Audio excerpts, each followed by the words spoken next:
On New Year's Eve, my mother did not scream. She just smiled that terrifying, controlling smile and whispered that the seat was for her real granddaughter. Before I could move, she yanked the chair, and my daughter hit the floor while 20 adults watched in silence. As I lifted my child, I realized my mother had no idea I was holding a key and a trust clause that would destroy her world, just like she had overturned that chair. My name is Riley Hughes, and at 36 years old, I thought I had finally grown immune to the bone-deep chill of Sutton Harbor, Michigan. I was wrong. The cold outside, with its 3 feet of snow packed against the asphalt, was nothing compared to the temperature inside my mother's dining room. I stood near the buffet table, holding a glass of lukewarm water, watching my daughter. Mia, she was 8 years old. She was wearing a velvet dress that she had picked out herself, a deep burgundy that matched the ribbon in her hair. She looked beautiful. She also looked terrified. Mia was sitting at the edge of the main dining table, her small hands folded neatly in her lap, exactly the way I had taught her. She was trying so hard to be invisible, to take up as little space as possible in a house that seemed designed to reject her. This was the annual New Year's Eve gathering at the Whitaker estate. It was less of a party and more of a mandatory performance review. My mother, Denise Whitaker, did not host parties. She held court. The room was filled with the low hum of polite conversation and the clinking of expensive silverware. The television in the corner was muted, showing the countdown from Times Square, a world away where people were actually happy. Here, 20 relatives sat stiffly, terrified of spilling a drop of gravy on the lace tablecloths. Denise moved through the room like a shark in a silk blouse. She was 62 but looked 50, maintained by a regimen of expensive creams and the sheer vitality one gets from controlling everyone around them. She checked the roast. She adjusted a napkin. She critiqued my aunt's weight loss with a backhanded compliment that sounded like praise until you thought about it 10 minutes later. I checked my watch. It was 11:30, 30 minutes until the ball dropped.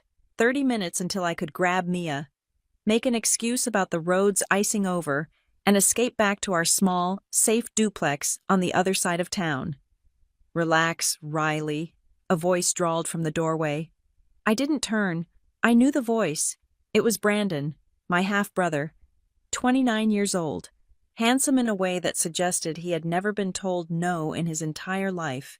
He smelled of expensive scotch and pine. "You're late," I said, keeping my eyes on Mia. "I'm never late," Brandon laughed, stepping into the room.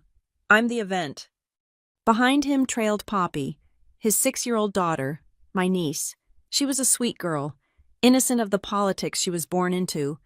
But to my mother, Poppy wasn't just a child. She was the Messiah. She was the biological link, the continuation of the line. The atmosphere in the room shifted instantly. It was chemical. "Poppy," my mother's voice rang out, sharp and bright, lacking the dull edge it always carried when she spoke to me. Denise abandoned her inspection of the centerpiece and rushed over. She scooped Poppy up, ignoring the snow on the child's boots that was now melting onto her hardwood floors, snow that Mia would have been scolded for tracking in. "Oh, look at you," Denise cooed. "Look at those eyes, the Whitaker eyes." She said it loud enough for the back of the room to hear. The Whitaker eyes, blue, like hers, like Brandon's.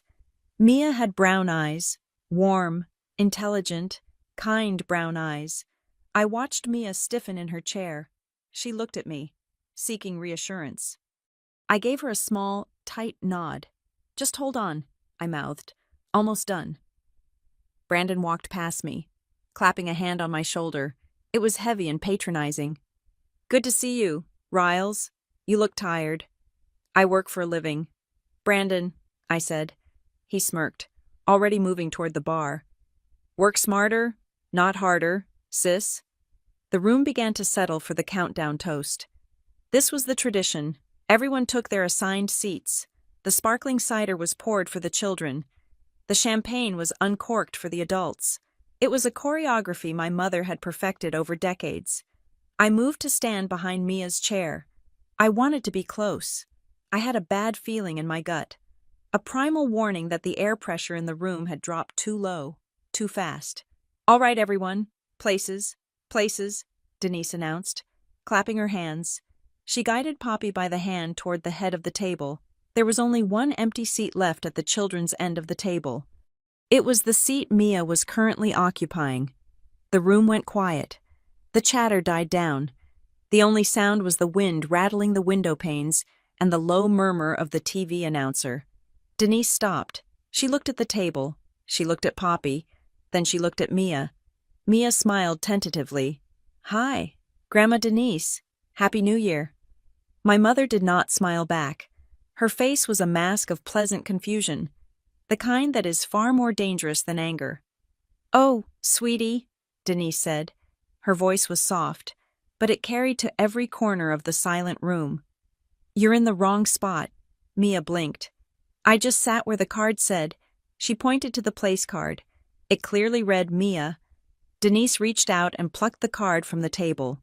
She crumpled it in her hand. A swift, violent motion that was over in a second. "That was a mistake," Denise said. She turned to the room, addressing the 20 adults watching.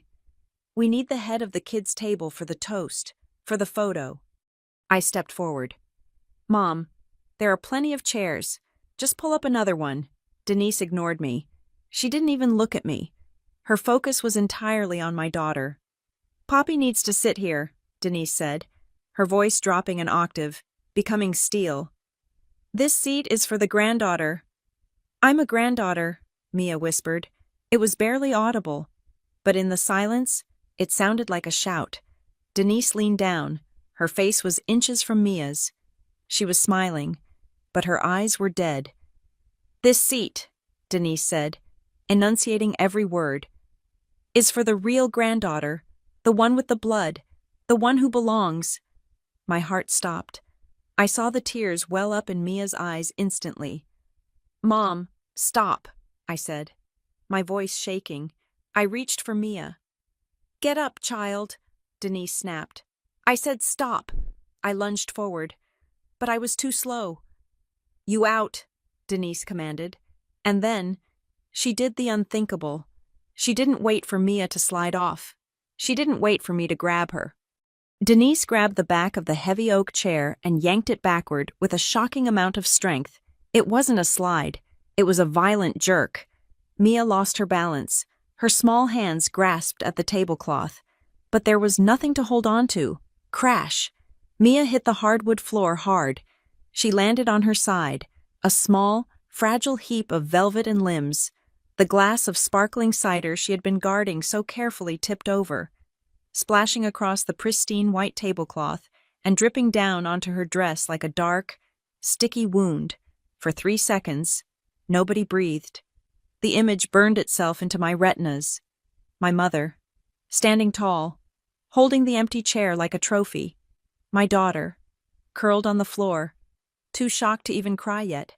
The cider dripping. Drip, drip, drip. I froze, waiting. I was waiting for the outrage. I was waiting for my aunt, who volunteered at the church, to gasp.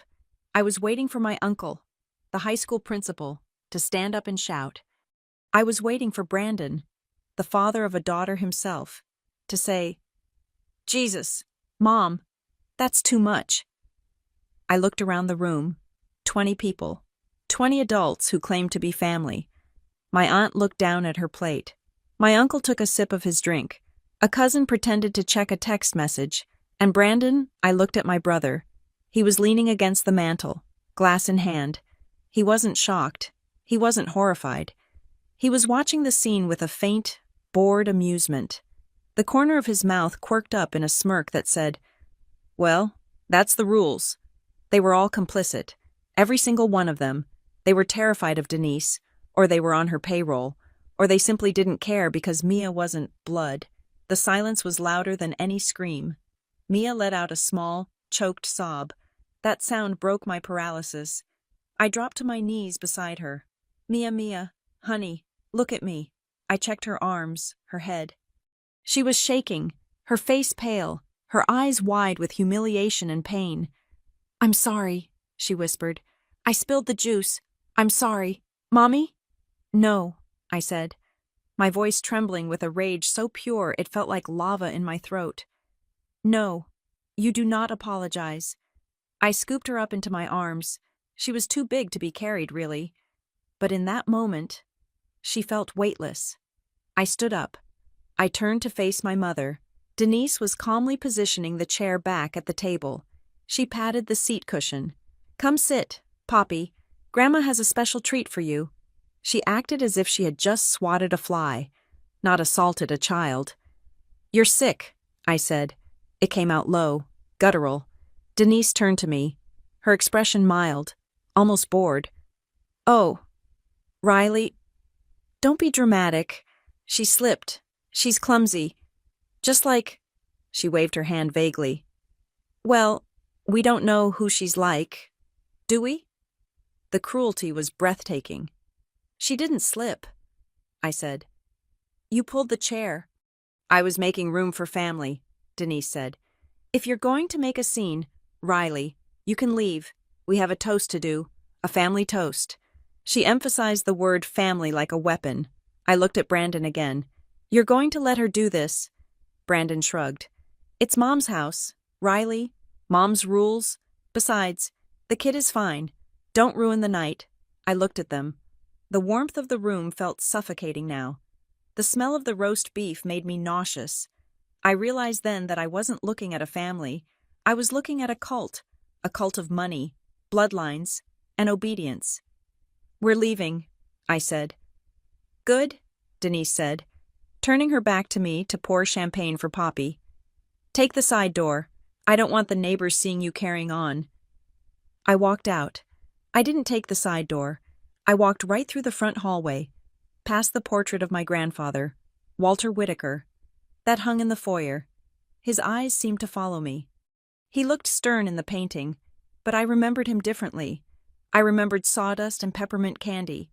I kicked the front door open, letting a blast of 0-degree air swirl into the heated house. I didn't close it behind me. The drive home was a blur of black ice and streetlights. My hands gripped the steering wheel so hard my knuckles turned white. In the back seat, Mia was silent. When we got to our duplex, I carried her inside. The house was cold. I had turned the heat down to save money while we were out. I cranked the thermostat up and brought Mia into the bathroom. I sat her on the closed toilet lid. The cider had dried sticky on her arm, and there was a nasty red scrape on her elbow where she had hit the floorboards. I wet a washcloth with warm water. This might sting a little, baby. I wiped the scrape gently. Mia didn't flinch. She was staring at the bath mat, her expression vacant. Why did she do that? Mia asked softly. Because she's a mean, unhappy woman, I said, dabbing at the cut. It has nothing to do with you, Mia. Nothing. Mia looked up at me. Her brown eyes were swimming with tears again. She said the seat was for the real granddaughter. I froze. Am I? Mia's voice cracked. Am I not a real granddaughter? The question hit me like a physical blow to the chest. It was the question I had feared since the day the adoption papers were stamped. It was the crack in the foundation of her identity.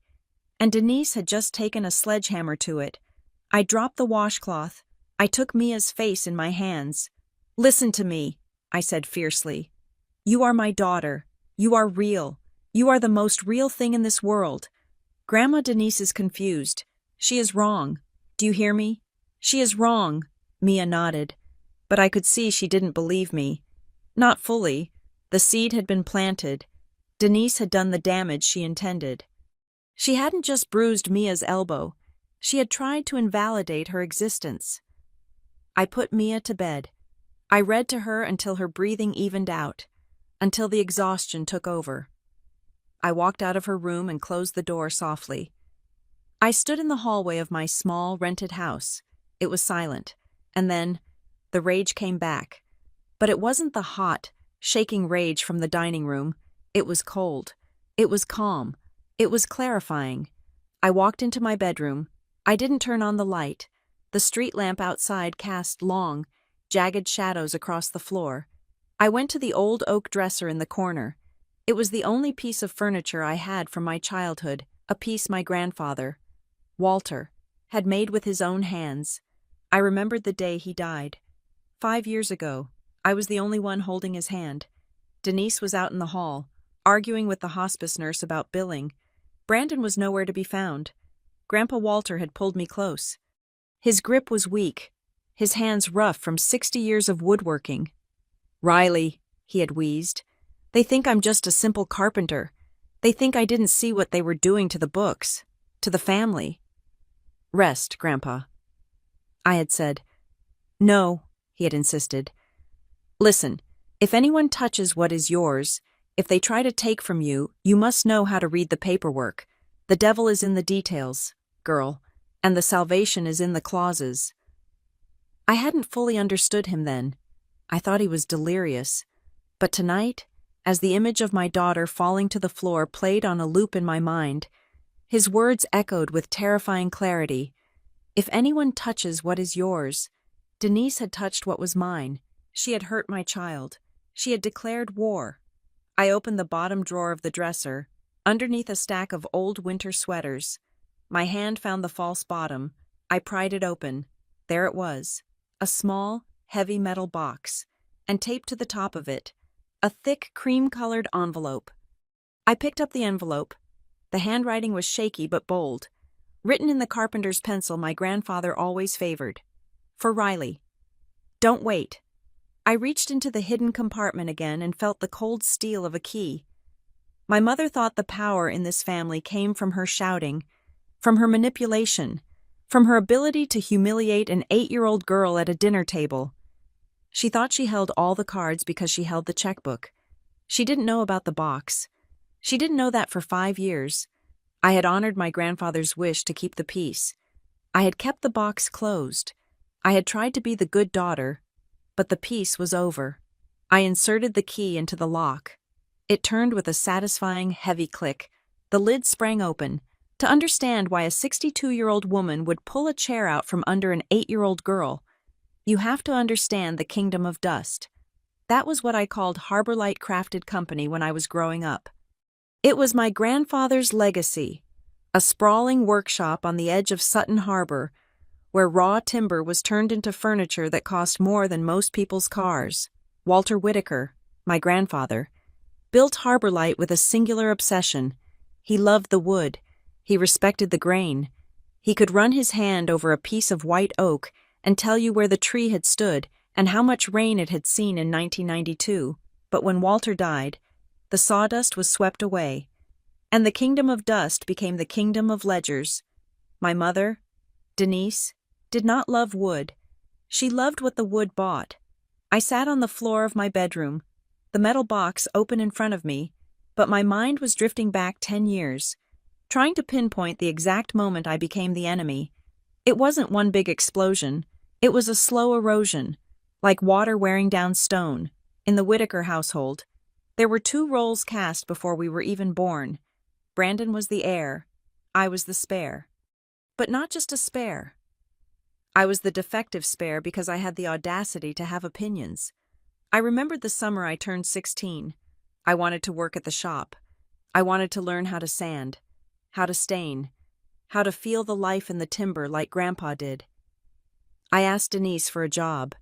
She had looked at me over the rim of her reading glasses, seated at the mahogany desk that used to be Walter's, but now held her dual-monitor computer setup. "We don't have a budget for unskilled labor, Riley," she had said, not looking up from her spreadsheets. "If you want money, the diner on Main Street is hiring dishwashers." 2 weeks later, Brandon, who was 14 and had never lifted anything heavier than a lacrosse stick, was given a title, Junior Inventory Associate.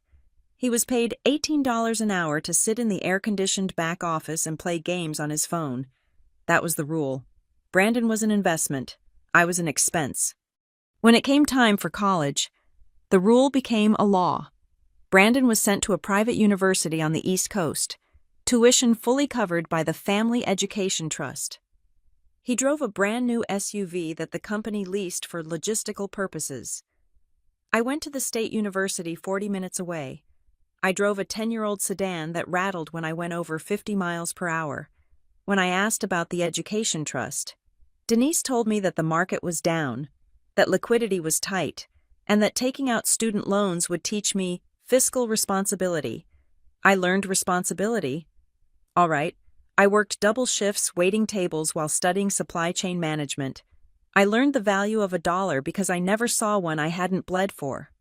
Brandon learned that if he overdrafted his account, a magical wire transfer would appear the next morning. But the real fracture, the one that could never be healed, happened 5 years ago. It wasn't about money, it was about Mia. I had married young, a rebellious mistake in my mother's eyes, and divorced young, which was a vindication in her eyes. I was 29, living alone, when my best friend Sarah died. Sarah had been a single mother, and in her final days, she asked me to take care of her 3-year-old daughter. There was no hesitation. I took Mia in. I fought through the family court system. I dealt with the social workers, and I finalized the adoption. I became a mother not by biology, but by a promise. When I brought Mia to her first Sunday dinner at the estate, I expected some coolness. I did not expect the wall of ice. Denise had looked at the toddler holding my hand this small, terrified child who had just lost her mother, and she didn't offer a hug. She didn't offer a cookie. "She doesn't look like us," Denise had said. That was her first sentence. "She's my daughter, Mom," I had replied, tightening my grip on Mia's hand. "She is the child of a stranger," Denise corrected me, pouring tea with steady hands.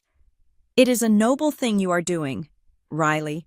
Charity is very admirable, but let's not pretend she is family. Family is blood. Family is the line." From that day on, the distinction was enforced with surgical precision. At Christmas, Brandon's future children were discussed as heirs.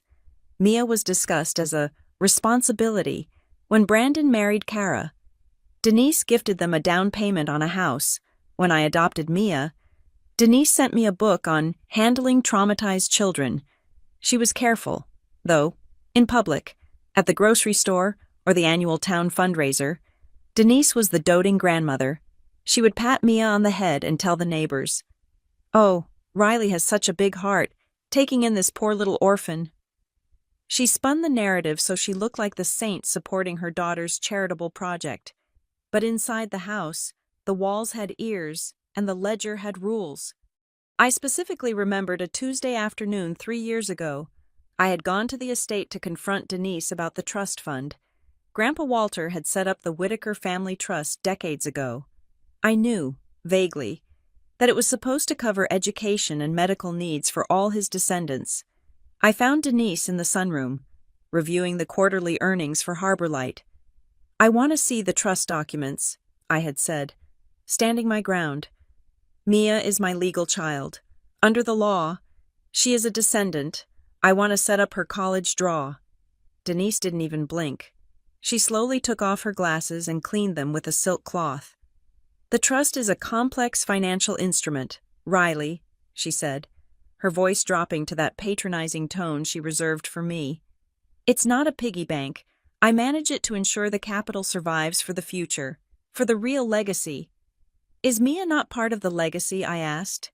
"Mia is an addition," Denise said. "A sweet addition. But the trust was written by your grandfather for his blood. I am simply the executor. I have to follow his spirit, even if the legal language is flexible." "Show me the papers," I demanded. "If the language covers legal adoption, you have to pay out." "I keep the papers with the lawyers to keep things from getting messy," she said, dismissing me with a wave of her hand. "You don't understand high-level finance, Riley. You manage warehouse inventory. Leave the wealth management to the adults. I'm protecting you from your own confusion." She was wrong about one thing. I didn't just manage warehouse inventory. For the last 7 years, I had worked as a cost controller for a major logistics firm. My entire job was looking at spreadsheets and finding the lies. I spent 40 hours a week tracking shipping containers, fuel surcharges, and vendor contracts. I knew exactly how companies siphoned money. I knew that consulting fees were often code for bribes or nepotism. I knew that miscellaneous maintenance was where people hid their personal renovations. I knew how to follow the money because I knew how people tried to hide it. And I knew my mother. Denise was a control freak, but she was also arrogant. She assumed that because I drove a used car and bought clothes at Target, I was stupid. She assumed that because Brandon had the fancy degree, he was the smart one, but Brandon was lazy, and Denise was comfortable, sitting on my bedroom floor. I ran my thumb over the edge of the yellowed envelope I had taken from the box. The smell of old paper and metallic shavings hit me. I closed my eyes and saw my grandfather again. It was the week before he died. He was lucid for only an hour a day. He had grabbed my wrist, his grip surprisingly strong for a dying man. "Denise, she likes the shiny things," he had whispered. "She forgets that the varnish is just the top layer. The strength is in the joinery." "Riley, do you know what a springing trustee is?" I had shook my head. "No, Grandpa." "It means if the carpenter gets drunk and starts swinging the hammer at the walls," he wheezed, a faint smile on his lips. "Someone else takes the hammer away. I put it in there. I put it in the claws. Because I know her. She thinks she owns the wood. She only owns the varnish." "This trust," he had said, looking me dead in the eye, "cannot be broken, but it can be moved. If you see the rot, Riley, you cut it out." I hadn't wanted to believe him then. I wanted to believe that my mother, for all her faults, loved us. I wanted to believe that the friction between us was just a personality clash, a mother-daughter thing that would soften with time. But the image of the chair being yanked back replayed in my mind. It wasn't an accident. It wasn't a slip of judgment. Denise pulling that chair out from under Mia was the physical manifestation of what she had been doing to us financially and emotionally for years. She had decided that Mia didn't have a seat at the table. She had decided that I didn't have a voice in the room. She thought she was teaching us a lesson about hierarchy. She thought that by humiliating Mia in front of the family, she was cementing the social order blood at the head of the table, charity cases on the floor. She thought I would do what I always did, swallow the anger, clean up the mess, and go home to cry in private. She didn't know I had the key. I looked down at the papers in the box. There was a thick document bound in blue paper, the Whitaker Irrevocable Family Trust, and underneath it, a stack of bank statements that my grandfather must have been hoarding in secret before he passed. And there was something else, a small, black notebook. I opened the notebook. It was in Walter's handwriting. It wasn't a diary. It was a list of checks he hadn't signed, a list of vendors he didn't recognize. July 2015, $5,000 to Klein Ridge Consulting. Who is Klein? September 2015, $12,000 for office renovation. My office hasn't been painted in 20 years. My heart hammered against my ribs. Klein, that was the last name of Denise's second husband, a man she had been briefly married to in the 90s before he vanished to Florida, Brandon's father. I realized then that this wasn't just about favoritism. It wasn't just about being mean to Mia. This was about theft. Denise wasn't just protecting the legacy from Mia. She was protecting a crime scene. She needed us to be intimidated. She needed us to be confused by the paperwork. Because if we actually looked, we would see that the kingdom of dust was being looted from the inside out. I took a deep breath. The air in my bedroom was cold, but I felt hot. "Okay, Mom," I whispered to the empty room. "You want to talk about rules? You want to talk about who really belongs?" I picked up the blue-bound document. I didn't need a lawyer to understand the first page. I needed my eyes, my brain, and the rage that was currently keeping me awake at 3 a.m. I turned the page. The battle hadn't started when Mia hit the floor. That was just the declaration of war. The battle was starting now, under the light of a 60-watt bulb, with a stack of papers that smelled like justice. I was going to read every single line. I was going to find every single dollar. And I was going to prove that while Denise might have written the social rules of this family, Walter Whitaker had written the legal ones, and his rules were about to break her. The morning after New Year's Day, Sutton Harbor was a ghost town buried under gray slush. The world felt frozen, suspended in that strange, silent hangover that follows the holidays. But my mind was running at 100 miles an hour. I stood in the lobby of First National Bank at 9 o'clock sharp. The moment the doors unlocked, I was wearing my thickest coat, but I felt naked. In my purse, I had the death certificate for Walter Whitaker, my own birth certificate, and the small, heavy silver key I had taken from the false bottom of the dresser. The bank manager was a man named Mr. Henderson, who had known my grandfather. He looked at my paperwork, then at the key, and gave a solemn nod. He didn't ask why it had taken me 5 years to come. He didn't ask why my mother wasn't with me. He just led me into the vault. The air inside was cool and smelled of dust and old currency. When the long metal box slid out of slot 402, it felt heavier than it looked. Mr. Henderson left me alone in a small private room with a table and a lamp. I sat down and stared at the metal lid. This was Pandora's box. Once I opened it, I knew there was no going back to the way things were. I thought of Mia's face when she hit the floor. I thought of the way Brandon had smirked. I opened the box. There was no cash.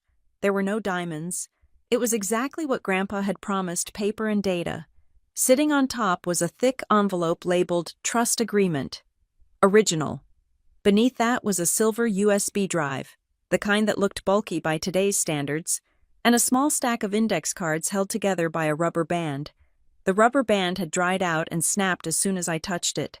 I picked up the index cards first. They were written in pencil: Klein Ridge Consulting, Lakeside A and D, Whitaker Klein Holdings. I didn't recognize these names. Harborlight Crafted Comoys had vendors. Sure Lumber Yards, Varnish Suppliers, Logistics Partners. But these sounded like shell companies. They sounded like the kind of generic names you pull out of a hat when you need to print an invoice for nothing. I put everything into my bag. I didn't want to read it here. I needed my laptop. I needed my spreadsheets. I drove home, my eyes checking the rearview mirror every few blocks. It was paranoia. I knew that. Denise didn't know I had the key. She thought she was the only one who held the strings. But the feeling of being watched made the skin on the back of my neck prickle. Back at the duplex, Mia was still asleep. I set up my workspace at the kitchen table. I brewed a pot of coffee, black, and cracked my knuckles. I wasn't Riley the daughter anymore. I wasn't Riley the black sheep. I was Riley Hughes, logistics cost controller. I was about to audit my own family. I started with the paper document, the Whitaker Irrevocable Family Trust. Denise had always told me the trust was discretionary, meaning she could decide who got what based on her mood. She had told me the language was strict about bloodline. I flipped to the definitions section. My finger traced the legal jargon until I found Article 3 beneficiaries. The term issue and descendants shall refer to the lineal descendants of the grantor, Walter Whitaker, of the first degree and subsequent degrees. I held my breath, and then, there it was, the sentence that changed everything. For the purposes of this instrument, any individual legally adopted by a descendant of the grantor prior to said individual attaining the age of 18 shall be considered a lineal descendant with full rights and privileges equal to those of biological issue. I read it 3 times. Equal to those of biological issue. Denise had lied. She hadn't just misinterpreted it. She had looked me in the eye for 5 years and flat out lied. Mia wasn't a charity case. According to Walter Whitaker, Mia had the same claim to this money as Poppy. I felt a hot tear slide down my cheek, but I wiped it away angrily. No crying? Not yet. I kept reading. I needed to find the weapon Grandpa had told me about. The springing trustee. It was buried on page 42, under removal and replacement of trustee. Clause 7b. The springing trustee provision. In the event that the serving trustee is found to have engaged in gross negligence, malfeasance, or the commingling of trust assets with personal assets, the position of trustee shall immediately spring to the primary adult beneficiary next in line, bypassing any other appointed successors. Primary adult beneficiary, Riley Whitaker, Hughes. I sat back in my chair.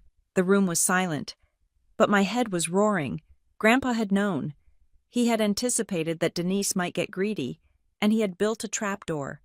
If I could prove malfeasance, wrongdoing, I wouldn't just get a payout. I would become the boss. I would control the trust. I would control the shares of the company held by the trust.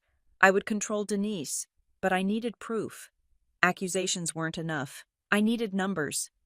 I plugged the silver USB drive into my laptop. It hummed to life. The files were organized by year, ending 5 years ago, right before Grandpa died.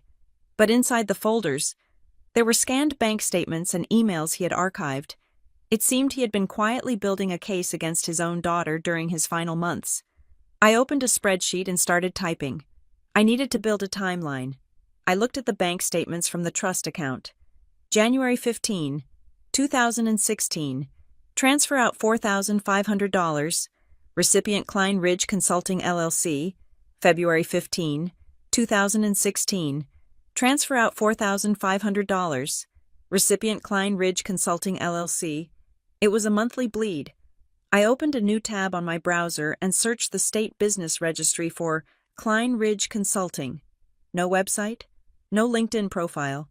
The registered agent address was a P.O. box in a town 3 hours away, but the name Klein. That was the smoking gun. Denise's second husband, Brandon's father, was named Richard Klein. She was funneling trust money meant for education and health care into a shell company that likely funneled right back to her or her ex-husband. But that was just the appetizer. I found a folder on the USB named Suspicious Activity. Grandpa hadn't been subtle. Inside, there were scanned invoices from the main business account. One invoice was from a company called Lakeside A&D. It was billed for warehouse structural consultation. The amount was $22,000. I frowned. I knew the warehouse. We hadn't had structural work done in a decade. I cross-referenced the date of the invoice, June 2017. Then I opened the folder marked Holiday Expenses. This wasn't a business folder. This looked like a folder where someone had accidentally backed up their personal phone photos or receipts. Grandpa must have snagged it from the shared server before he lost access. I clicked on a file named June Reno, JPG. It was a photo of Denise's kitchen. I recognized the granite countertops. They were new. I remembered when she got them installed. She had told everyone she paid for it with savings. I zoomed in on the receipt sitting on the counter in the photo. It was from a high-end design firm. The date matched the Lakeside A&D invoice perfectly. The amount matched perfectly. She hadn't paid for a structural consultation. She had paid for her kitchen remodel and billed it to the company as a business expense. That was tax fraud. That was embezzlement. That was commingling of assets. I felt a cold thrill run down my spine. This was it. This was the key to the trap door. I spent the next 4 hours digging. I didn't eat. I didn't drink the coffee as it turned cold. I was a machine. I found a trip to Italy listed as European Market Research. I found a luxury SUV lease listed as Fleet Vehicle Unit 4. I found tuition payments for Brandon's master's degree, which he never finished, listed as Executive Training Seminars. I took screenshots of everything. I created a master file. I highlighted the dates, the amounts, and the lies. I annotated it with the precise language from the trust agreement: violation of Clause 4, violation of fiduciary duty, evidence of theft. By the time I was done, it was 4 a.m. The house was pitch black except for the glow of my monitor. My eyes burned, but my hands were steady. I had enough to bury her, not just socially, but legally. I had enough to send her to prison if I wanted to go that far. But right now, I just wanted the trust. I wanted safety for Mia. I opened my email client. I searched for the name I had seen on the original trust document: Malcolm Greer, attorney at law.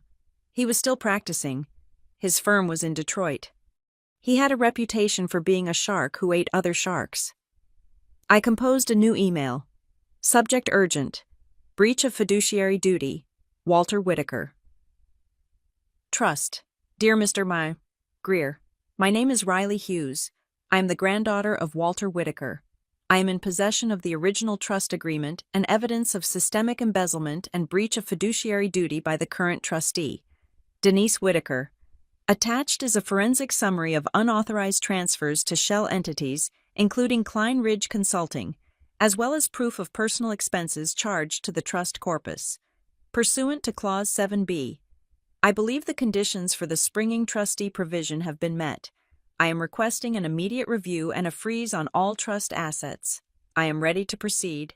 Sincerely, Riley Hughes. I hovered my mouse over the send button. I knew what this meant. This wasn't just a legal maneuver. This was lighting a match and throwing it into a room full of gasoline.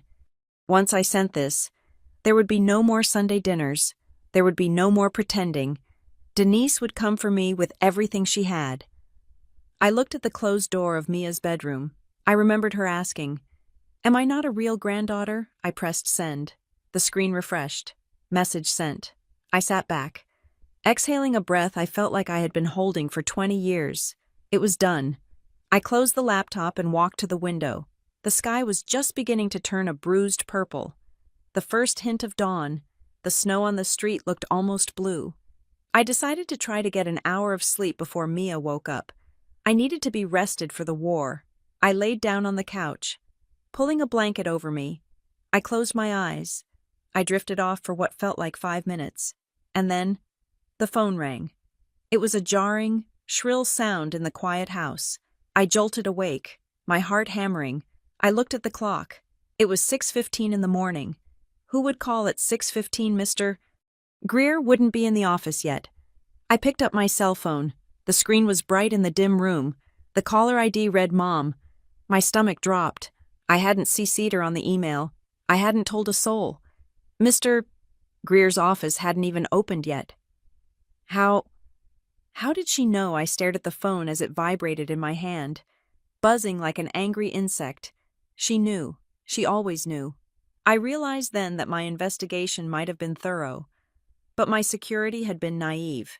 The family email server, the shared cloud accounts from years ago that I never disconnected, or maybe she had alerts set up on her own name with the law firm.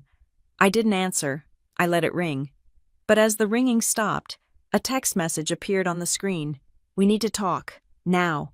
Don't make me come over there with the police." The cold from the window seemed to seep right into my bones. The safe was open. The truth was out, and the monster was awake. The banging on my front door didn't sound like a knock. It sounded like a raid. It was barely 7 o'clock in the morning. The winter sun was just beginning to bleed a pale, watery light through the curtains. But the noise vibrating through the wood frame of my house was violent enough to wake the dead. I glanced frantically toward the hallway, praying Mia was still in a deep sleep.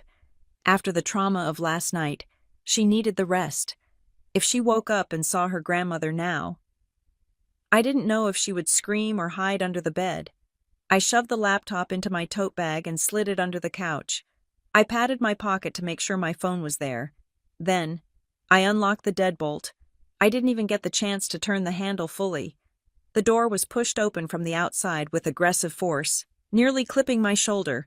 Denise Whitaker swept into my small living room like a blast of Arctic wind.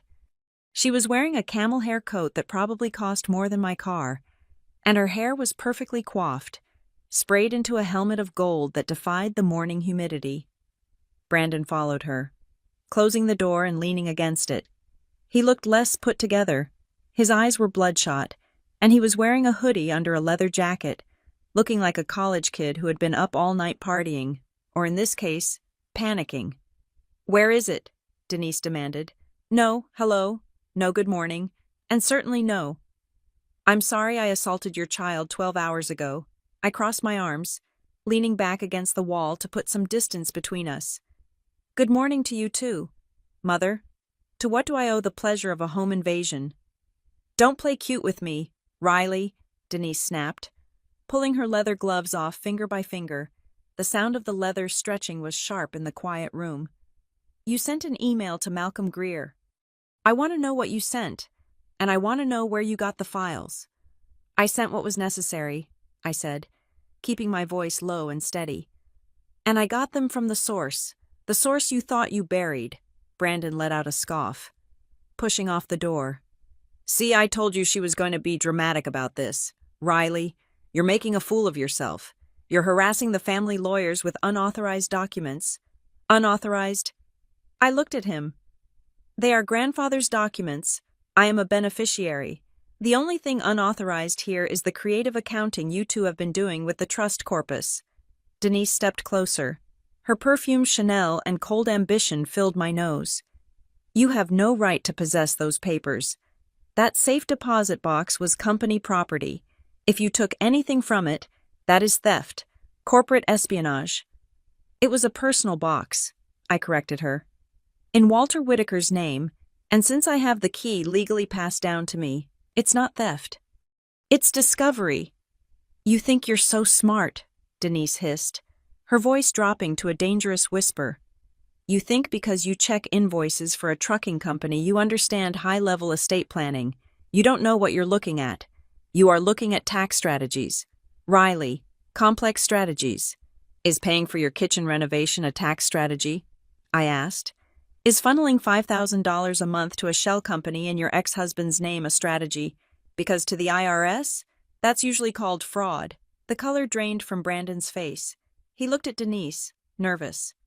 I told you, Brandon muttered to her. I told you the Klein invoices were too sloppy. Shut up, Brandon, Denise commanded without looking at him. She kept her eyes locked on mine. You are trying to destroy this family. Riley, just like you always do. You can't stand that you don't fit in. So you want to burn the house down. I'm not the one who pushed a child onto the floor, I said, my voice rising slightly. The memory of Mia falling flashed in my mind, fueling my adrenaline. You want to talk about destroying family. You humiliated my daughter. You hurt her. And now you come into my house and talk about tax strategies. That was an accident. Denise waved her hand dismissively, as if swatting away a gnat. The girl is clumsy. And don't change the subject. We are here to fix this mess before you embarrass us publicly. I'm not changing the subject, I said. It's the same subject. You don't respect Mia, so you don't respect her rights to the trust. You think you can steal from her because she doesn't matter to you. I slipped my hand into my pocket. My thumb found the volume button and the side key. I knew the shortcut. Click, click. My phone vibrated once against my hip. The voice recorder was running. If the books are clean, I said, speaking clearly for the microphone, then you have nothing to worry about. Denise, an audit will prove you right. Why are you so afraid of Malcolm Greer seeing the statements? Denise let out a sharp, frustrated sigh. She walked over to my kitchen table and pulled out a chair, sitting down as if she owned the place. Riley, sit down, she ordered. I'll stand. Fine. Be stubborn. She smoothed the tablecloth. Look, the trust had to be adjusted. Your grandfather, bless his heart, he was old. He didn't understand the modern economy. He didn't understand that to keep the business alive, we needed liquidity. We had to move capital around to protect the legacy. Move to where? I pressed. To your bank account. To the family, she said, emphasizing the word. To the people who are actually carrying the Whitaker name forward. Brandon has a child, a biological child. Poppy is the future. We had to ensure the resources were concentrated where they would do the most good. We adjusted the flow to suit the needs of the new family structure. I felt a chill go through me. She had just admitted it. She admitted diverting funds based on biology.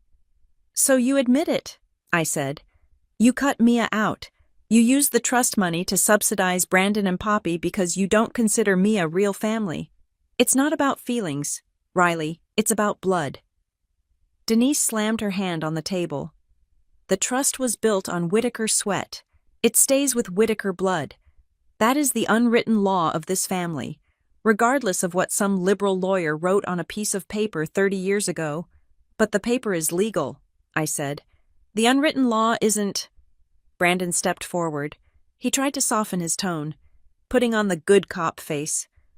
Rye, listen, we're not saying Mia gets nothing. We're just saying the main trust is complicated.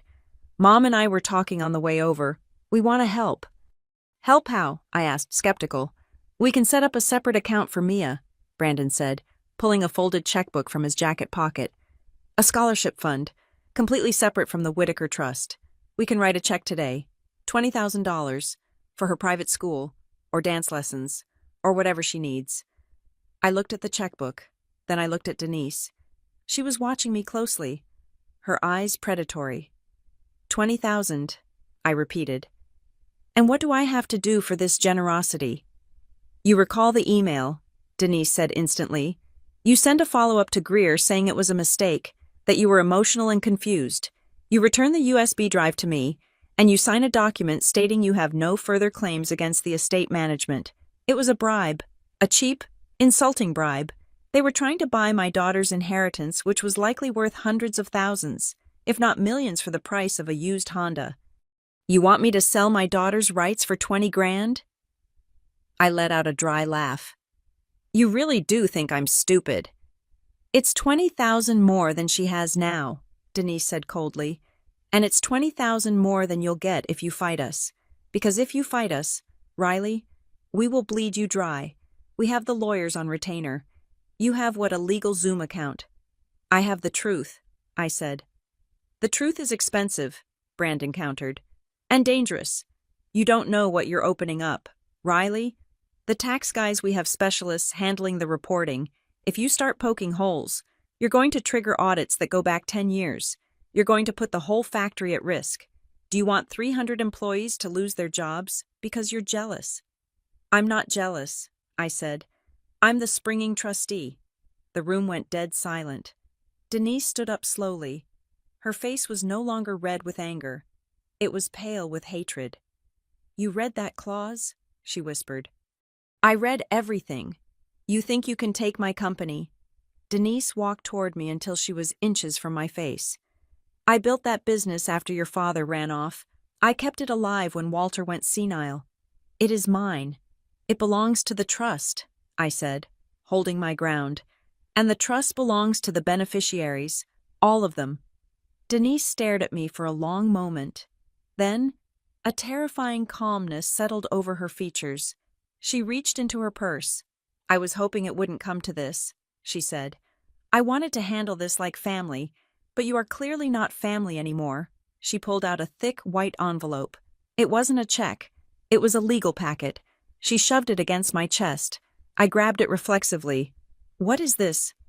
Consider yourself served, Denise said. We knew you might be difficult. Our lawyers drafted this up last night while you were playing detective. I looked down at the cover page. The bold text jumped out at me. Civil lawsuit for damages. Plaintiff Harborlight. Crafted Coa. Denise Whitaker. Defendant. Riley Hughes. I flipped the page. My eyes scanned the legal jargon. Count 1, defamation of character. Count 2. Tortious interference with business relations. Count 3. Misappropriation of trade secrets. We are suing you for $1.5 million in damages, Denise said, her voice smooth as silk. For stealing confidential company data and attempting to sabotage our credit standing with the bank. If you persist with this email to Greer, we will add extortion to the list. You're suing me. I stared at her, incredulous. For finding out you're stealing. We're suing you for spreading lies, Brandon said, though he looked at the floor when he said it. Mom says if you drop it, the lawsuit goes away. This is intimidation, I said. This is the real world, Denise corrected. You want to play legal games? Welcome to the big leagues. She buttoned her coat. You have 24 hours to retract that email and sign the settlement. What settlement? The last page, Denise said, nodding at the packet in my hand. She turned and walked to the door. Brandon lingered for a second, looking at me with something that might have been pity, or maybe just guilt. Just take the 20 grand, Riley, he whispered. She's not going to stop. Then he followed his mother out into the snow. I slammed the door and locked it. My hands were shaking so badly I almost dropped the papers. I slid down against the door. Sitting on the cold floor of the entryway, I checked my phone. The recording was saved. 12 minutes of confession. 12 minutes of them admitting they adjusted the trust and offered me money to shut up. But then I looked at the papers in my lap. A lawsuit. $1.5 million. I didn't have that kind of money. I didn't have $5,000, let alone $1 million. They knew that. They were trying to bury me in legal fees before I could even start. I turned to the last page of the packet. The document Denise had called the settlement. It was titled, Family Resolution and Non-Disclosure Agreement. I skimmed the paragraphs. It demanded I destroy all copies of the trust documents. It demanded I resign from any claim to the estate. It demanded I never speak about the company's finances to a third party. But it was the final clause, right above the signature line, that made my blood run cold and then boil hot. Clause 14. Acknowledgement of status. The undersigned, Riley Hughes, hereby acknowledges and agrees that the minor child, Mia Hughes, is not considered a qualified beneficiary under the definition of the Family Tradition Protocol, and knowingly waives any and all future claims of inheritance, support, or association with the Whittaker lineage on said child's behalf. They didn't just want the money. They wanted me to sign a piece of paper declaring that my daughter didn't belong. They wanted me to legally agree that she was an outsider. I stared at the words until they blurred. Mia Hughes is not considered a qualified beneficiary. I heard a small creak from the hallway. I looked up. Mia was standing there in her flannel pajamas, holding her stuffed bear. She was rubbing her eyes. "Mommy," she asked, her voice thick with sleep. Who was yelling? Was it Grandma? I quickly flipped the legal packet over, hiding the hateful words face down on the floor. I forced a smile onto my face, even though I felt like I was going to throw up. "It was just the TV, baby," I lied. "Just a loud show." Mia looked at the door, then at me. She didn't look convinced. "Is Grandma mad at me?" she asked. I stood up, leaving the lawsuit on the floor. I walked over and hugged her, burying my face in her hair. "No," I whispered. "She's mad at me, and she's going to be a lot madder soon." Because as I held my daughter, I knew one thing for certain. I would live in a cardboard box before I signed that paper. They had brought a lawsuit to my door. Fine, I was going to bring the apocalypse to theirs. The town of Sutton Harbor didn't need a courtroom to pass a verdict. It just needed an internet connection and 24 hours. By the time I woke up on the second day after New Year's, the silence in my phone had been replaced by a different kind of noise. It wasn't direct calls. It was the low, buzzing vibration of notifications that I wasn't tagged in but was definitely the subject of. I made the mistake of opening social media while my coffee was brewing. There, at the top of the feed, was a post from Brandon.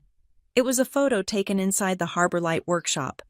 The lighting was warm, filtered to look nostalgic. It showed Brandon kneeling next to Poppy. She was holding a small wooden mallet, looking adorable and confused. Brandon was looking at her with a staged expression of fatherly devotion. The caption read, "Teaching the next generation the value of hard work and honest heritage. Sad that some people only see dollar signs when they look at this place. We build with wood, not greed. Family First Legacy. Whittaker Strong." It was a masterclass in manipulation. He didn't name me. He didn't have to. The comments section was a firing squad. So true. "Brandon, it is a shame when people forget where they came from. Praying for your mom. I heard she is going through a lot with ungrateful relatives. Hold the line.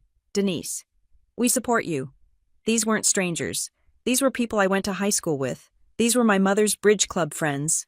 These were people who had known me since I was 5 years old. Now deciding I was a villain because Brandon posted a picture with a hashtag. I felt a physical weight press down on my chest. It was the feeling of being erased. Denise didn't just want to win the lawsuit. She wanted to isolate me until I felt like I didn't exist in this town. She wanted to make me a ghost before I even stepped foot in court. I turned off my phone. I had to get Mia to school. The drive to the elementary school was usually my favorite part of the day. We would listen to the radio and sing along. Today, the car was quiet. Mia was sensing my stress like a barometer sensing a storm. "Mommy, are you okay?" she asked from the back seat. "I'm fine, baby," I lied. "Just a headache." When we pulled up to the drop-off circle, the air felt different. Usually, I would wave to the other moms. We would exchange brief, tired smiles about the weather or the homework load. Today, as I helped Mia out of the car, I saw Mrs. Gable. She was the head of the PTA. We had volunteered together at the bake sale 2 months ago. "Good morning, Janet," I said. forcing a smile. Mrs. Gable looked at me, then she looked at Mia. Then she looked down at her boots, adjusted her scarf, and turned her back to me to talk to another parent. It was a small gesture, a nothing gesture, but in a town like Sutton Harbor, it was a scream. I walked Mia to the door. Feeling the eyes on my back, I could hear the whispers. They weren't loud enough to catch the words, but the tone was unmistakable. It was the tone of judgment. That's her. That's the one suing her own mother. That's the one who wants the money. As I walked back to my car, a woman named Linda, who worked at the local bakery, intercepted me. "Riley," she said. Her voice was dripping with that fake, concerned syrup that is more poisonous than vinegar. "I just wanted to say, I hope you guys work it out. You know, lawsuits are so public, it must be hard on Mia." She didn't care about Mia. She was digging for information to take back to the group chat. "Mia is fine, Linda," I said, opening my car door. "And the truth usually is public." "Well," Linda sniffed. "Your mother is devastated. She was crying at the salon yesterday. Just thought you should know." I got in the car and slammed the door. My hands were shaking. Denise crying at the salon. It was a performance. She was rallying the troops. She was turning the entire community into a jury pool. When I got home, there was an email waiting for me. It was from Denise. Subject: "For the sake of the child. Riley, I am writing this against my lawyer's advice because I am a mother first. The lawsuit has been filed, but it hasn't been processed by the clerk yet. You have until 5 o'clock tomorrow afternoon. If you sign the agreement, I will drop the damages claim. I will even increase the gift for Mia to $25,000. This is not an admission of guilt on my part. It is an act of mercy. Do not let your pride destroy your financial future. You cannot win this. You will be bankrupt within 6 months just paying for the filings. Think about Mia. Do you want her to grow up with a mother who is destitute? Sign the attachment. End this." I stared at the screen. The cursor blinked. Destitute. She knew exactly where to hit. She knew I lived paycheck to paycheck. She knew that even if I was right, I couldn't afford to be right for very long. For a moment, just a terrifying, dark moment, I considered it. $25,000. I could move away. I could take Mia and go to Chicago or Minneapolis. I could start over where no one knew the name Whitaker. I could escape the glares at the school drop-off. I could stop the shaking in my hands. I put my head in my hands. The pressure was suffocating. It felt like the walls of the duplex were closing in on me. Maybe I was the villain. Maybe I was greedy. Maybe I should just take the scraps from the table and be grateful. That evening, dinner was quiet. I made spaghetti, Mia's favorite, but neither of us was eating much. Mia put her fork down. She looked at me with those serious, brown eyes that saw too much. "Mom," she said. "Yeah, sweetie. Today at recess, Poppy didn't play with me." My heart broke a little more. "Oh, honey, I'm sorry." She said her dad told her I'm not really her cousin, Mia said. Her voice was flat, matter of fact, which made it hurt worse. She said real cousins have the same blood. I gripped the edge of the table. "Poppy is 6. Mia, she doesn't know what she's saying. She's just repeating things." "I know," Mia said. She looked down at her plate, pushing a meatball around. Then she looked up again. "But Mom, do you think I'm yours?" The world stopped. The lawsuit, the money, the town, the shame, it all vanished. All that was left was that question. "What?" I whispered. "Do you believe I'm your real kid?" she asked. "Or am I just an addition, like Grandma said?" I stood up. I walked around the table and pulled her into a hug so tight I was afraid I might squeeze the breath out of her. "You listen to me," I said, my voice fierce and shaking. "You are my daughter. You are the most real thing in my life. I chose you. Do you understand? Biology is just an accident. Choosing someone that is a promise. I promise to be your mom, and I never break a promise." Mia hugged me back. "Okay," she whispered into my shirt. "I believe you." I pulled back and looked at her. "I am going to fight for you. Mia, I don't care what Grandma says. I don't care what the town says. You have a seat at that table, and I am going to make sure nobody ever pulls it out from under you again." That was the moment the doubt died. Denise could keep her $25,000. She could keep her fake tears at the salon. I wasn't fighting for money anymore. I was fighting for Mia's right to exist in this family. The next morning, I didn't go to work. I called in sick. I drove 2 towns over, to a sleek office building in Grand Rapids, far away from the prying eyes of Sutton Harbor. I had an appointment with Avery Sutton. Avery Sutton was a legend in the state legal circles.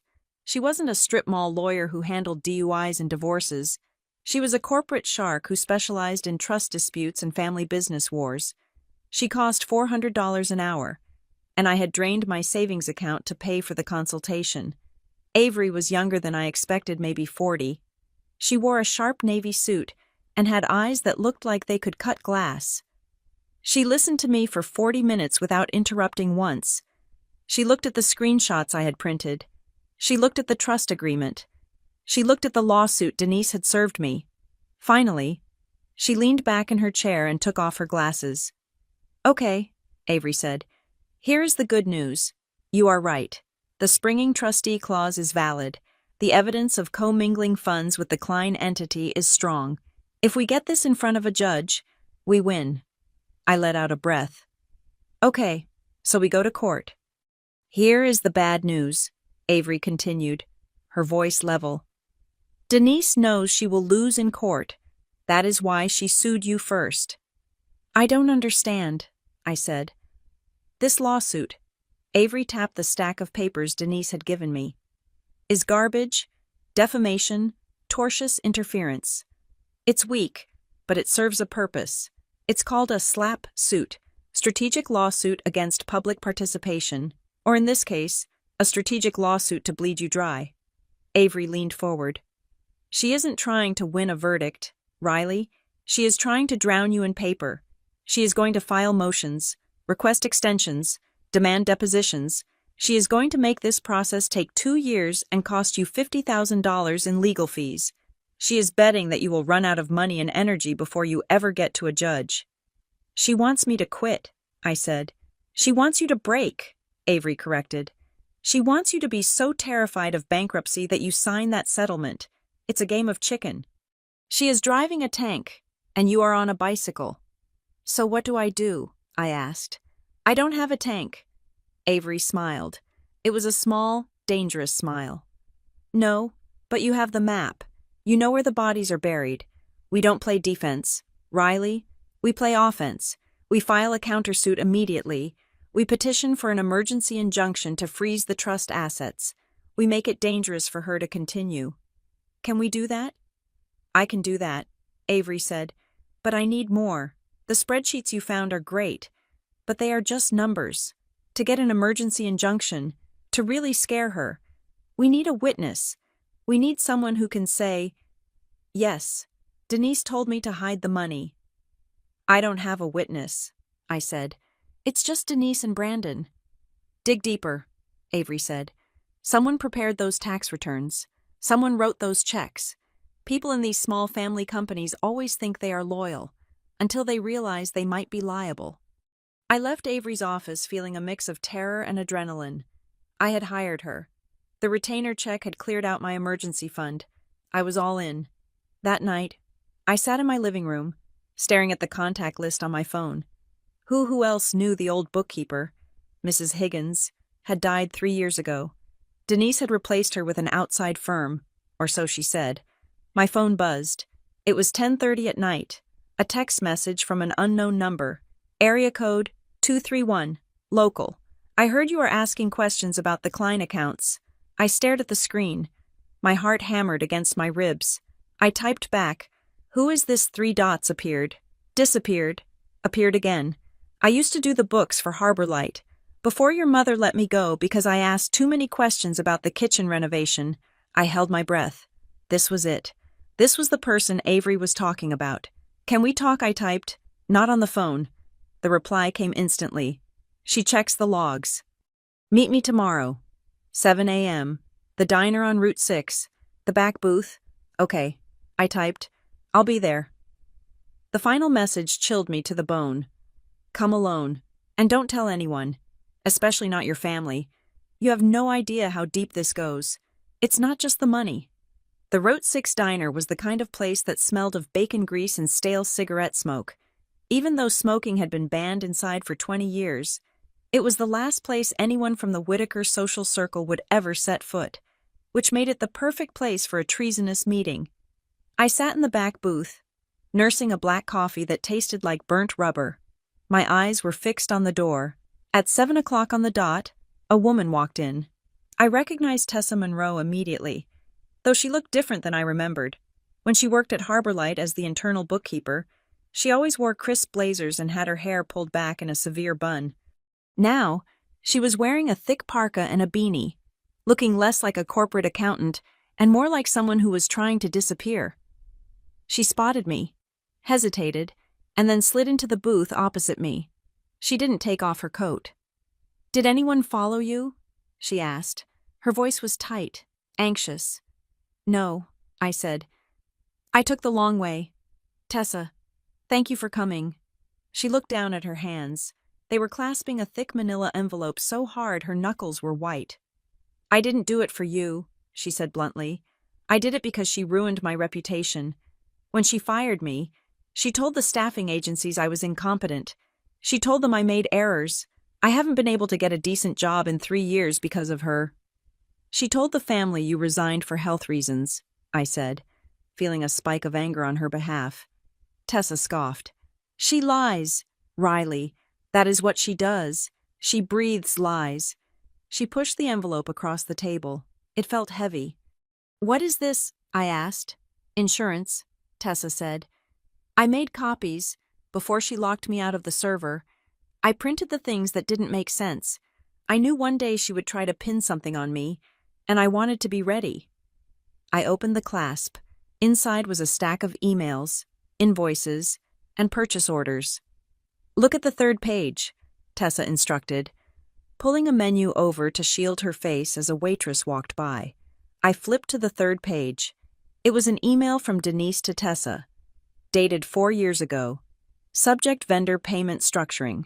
Tessa, regarding the payment to Klein Ridge for the consultation work. Do not send the full $40,000 at once. Break it down.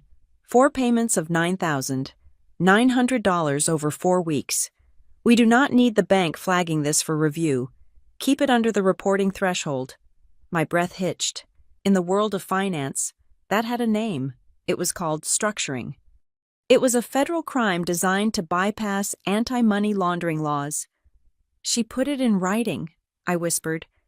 "She's arrogant," Tessa said.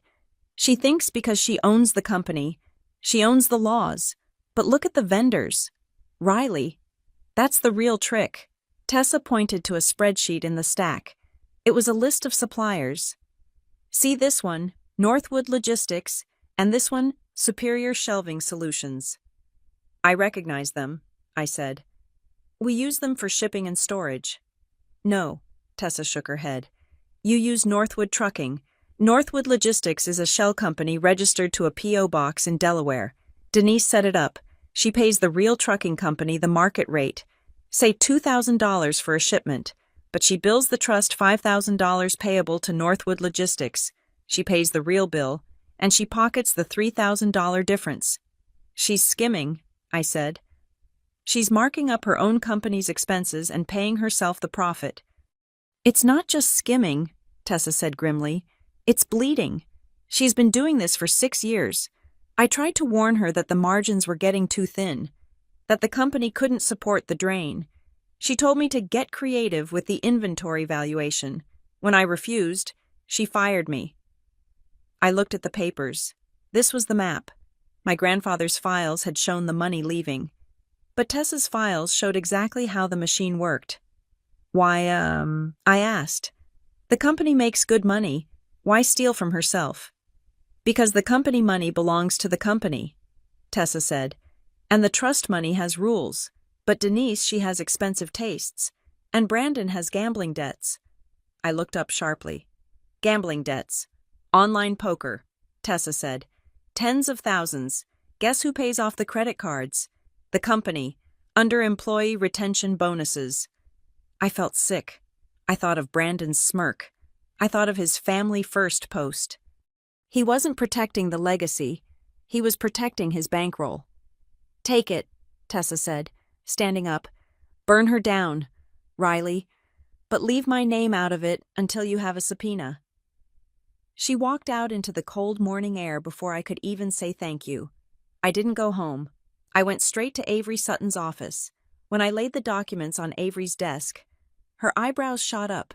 She didn't say a word for 5 minutes. She just read, flipped pages, and highlighted lines with a yellow marker. Finally, she picked up her phone. "Get me Malcolm Greer," she said to her assistant, "and get Marcus Thorne on the line. We need a forensic audit started yesterday." She looked at me. "You just handed me a smoking gun, Riley. This email about structuring payments, this is jail time. This is federal." By the afternoon, the machinery of justice had begun to turn, and it was loud. Malcolm Greer, my grandfather's attorney, had been contacted. He was furious. Apparently, Denise had been sending him falsified quarterly reports for years, painting a picture of a healthy, compliant trust. When Avery sent him the scans of the structuring email and the fake vendor list, he didn't just agree to help, he declared war. He immediately filed an emergency petition with the probate court to freeze the trust's assets pending a full audit. At 3 o'clock, I was sitting in Avery's conference room with Marcus Thorne, the forensic accountant. He was a quiet man with glasses who looked like he enjoyed spreadsheets more than people. He had my laptop, the USB drive, and Tessa's documents spread out on a massive table. "It's a classic bleed-out," Marcus murmured, tapping on his keyboard. "She's using the vendor-in-the-middle fraud scheme. It's not sophisticated, but it's effective if no one checks the addresses." "We checked," I said. "We did," Marcus agreed. "I just ran a background check on Klein Ridge Consulting. It has no employees, no office. Just a registered agent, and the bank account associated with it. It has direct transfers to a personal account held by Denise Whitaker." "Can we prove it's her account?" Avery asked. "The bank will confirm it once we have the court order," Marcus said. "But the routing numbers match a mortgage payment she made 2 years ago." Just then, Avery's assistant knocked on the door. She looked pale. "Ms. Sutton, you have a call from the bank representative at First National, and there is a frantic voicemail from the lumber supplier for Harbor Light." Avery smiled cold and sharp. "It's starting." Because we had filed the emergency petition. The banks were notified. The credit lines were being paused. The business-as-usual flow of money that Denise relied on to juggle her lies had just been cut off. When the money stops moving, the panic starts. I checked my phone. I went to Brandon's social media page. The family first photo was gone.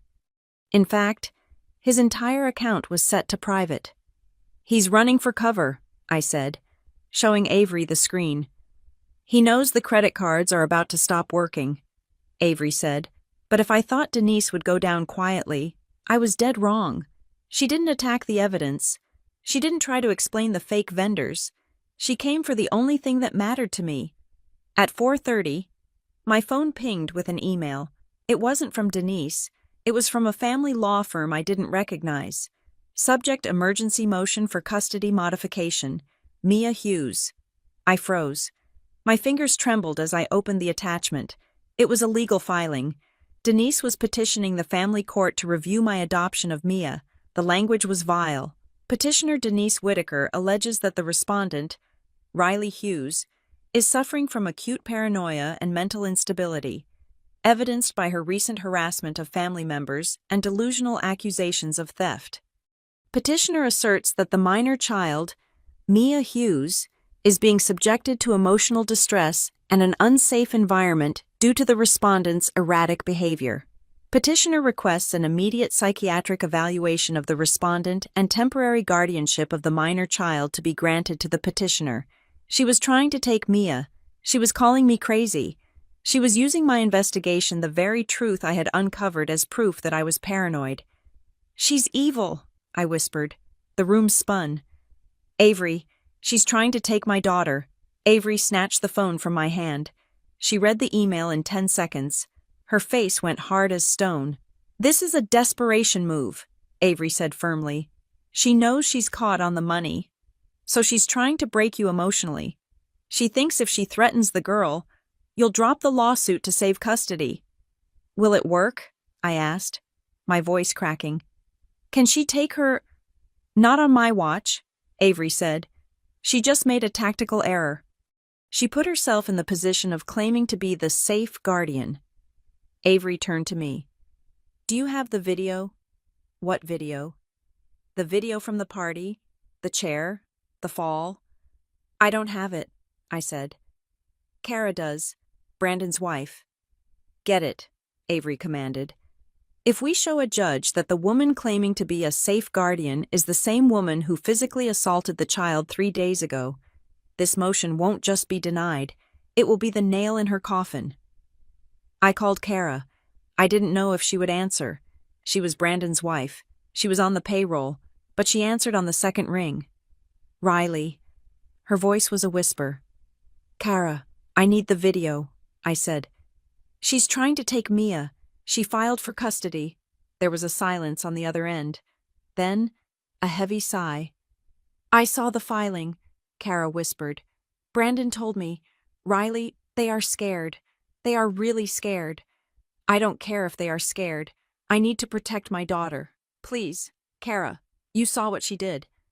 "I sent it to your secure email," Kara said. 10 minutes ago. I can't do anything else. Riley, I have to live here." "That's enough," I said. "Thank you." We had the video. Avery filed a counter-motion immediately. We attached the video file. We attached the affidavit from the emergency room doctor who treated Mia's elbow I had taken her the next day, just to have a paper trail. On Avery's advice, we requested a temporary restraining order against Denise Whitaker on behalf of Mia Hughes. By 5 o'clock, the judge had signed it. Denise wasn't getting custody. Denise wasn't even allowed within 500 feet of Mia. I sat back in the chair, exhausted. I felt like I had run a marathon. "We safe?" I asked Marcus. "Custody-wise." "Yes," Marcus said. He was still looking at his screen, his expression grim. "But Riley, you need to see this." "What now?" "I've been tracing the Education Reserve Fund," Marcus said. "This is the sub-account in the trust that is strictly locked for tuition. It's supposed to have $200,000 in it.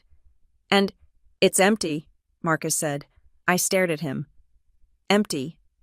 "Drained," Marcus corrected. 6 months ago, one lump sum transfer." "To where?"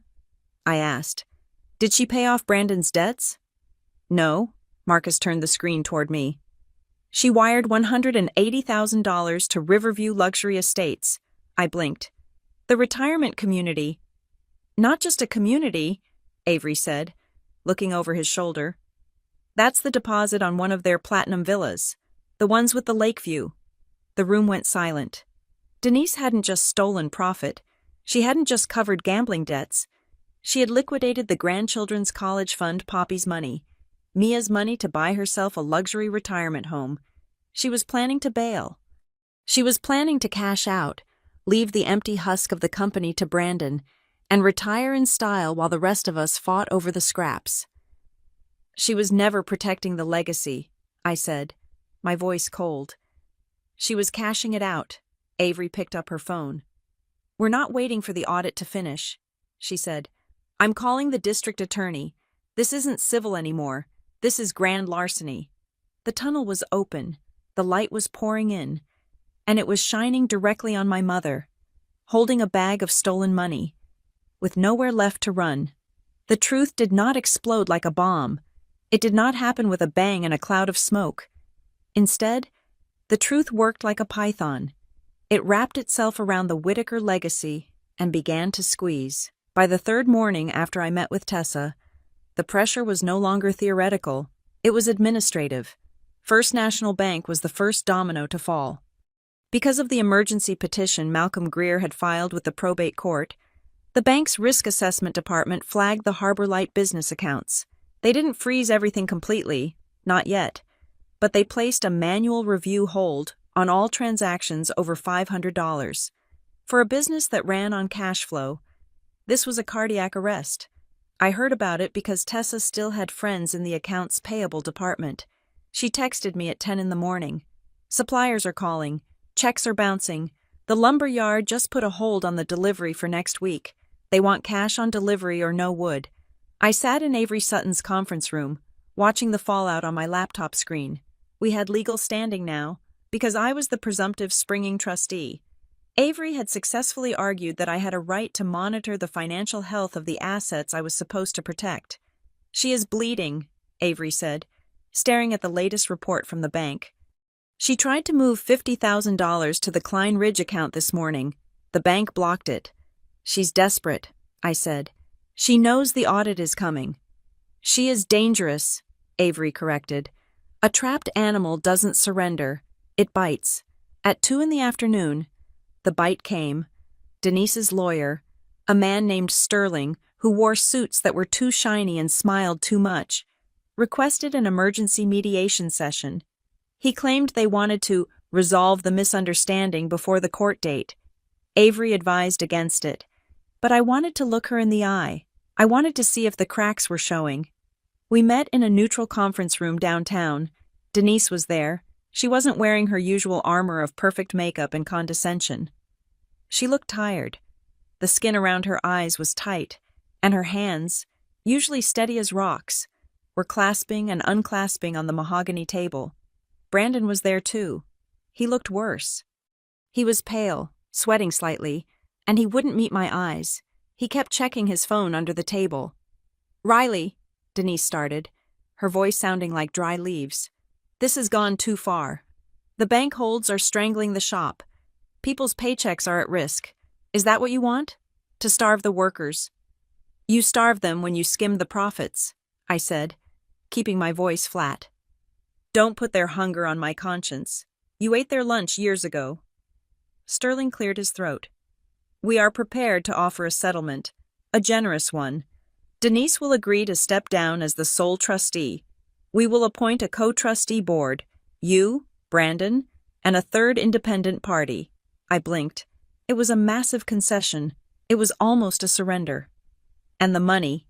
Avery asked. "The missing funds, the education reserve." "We will work out a repayment plan," Sterling said quickly. "Over 10 years, with interest." It sounded good.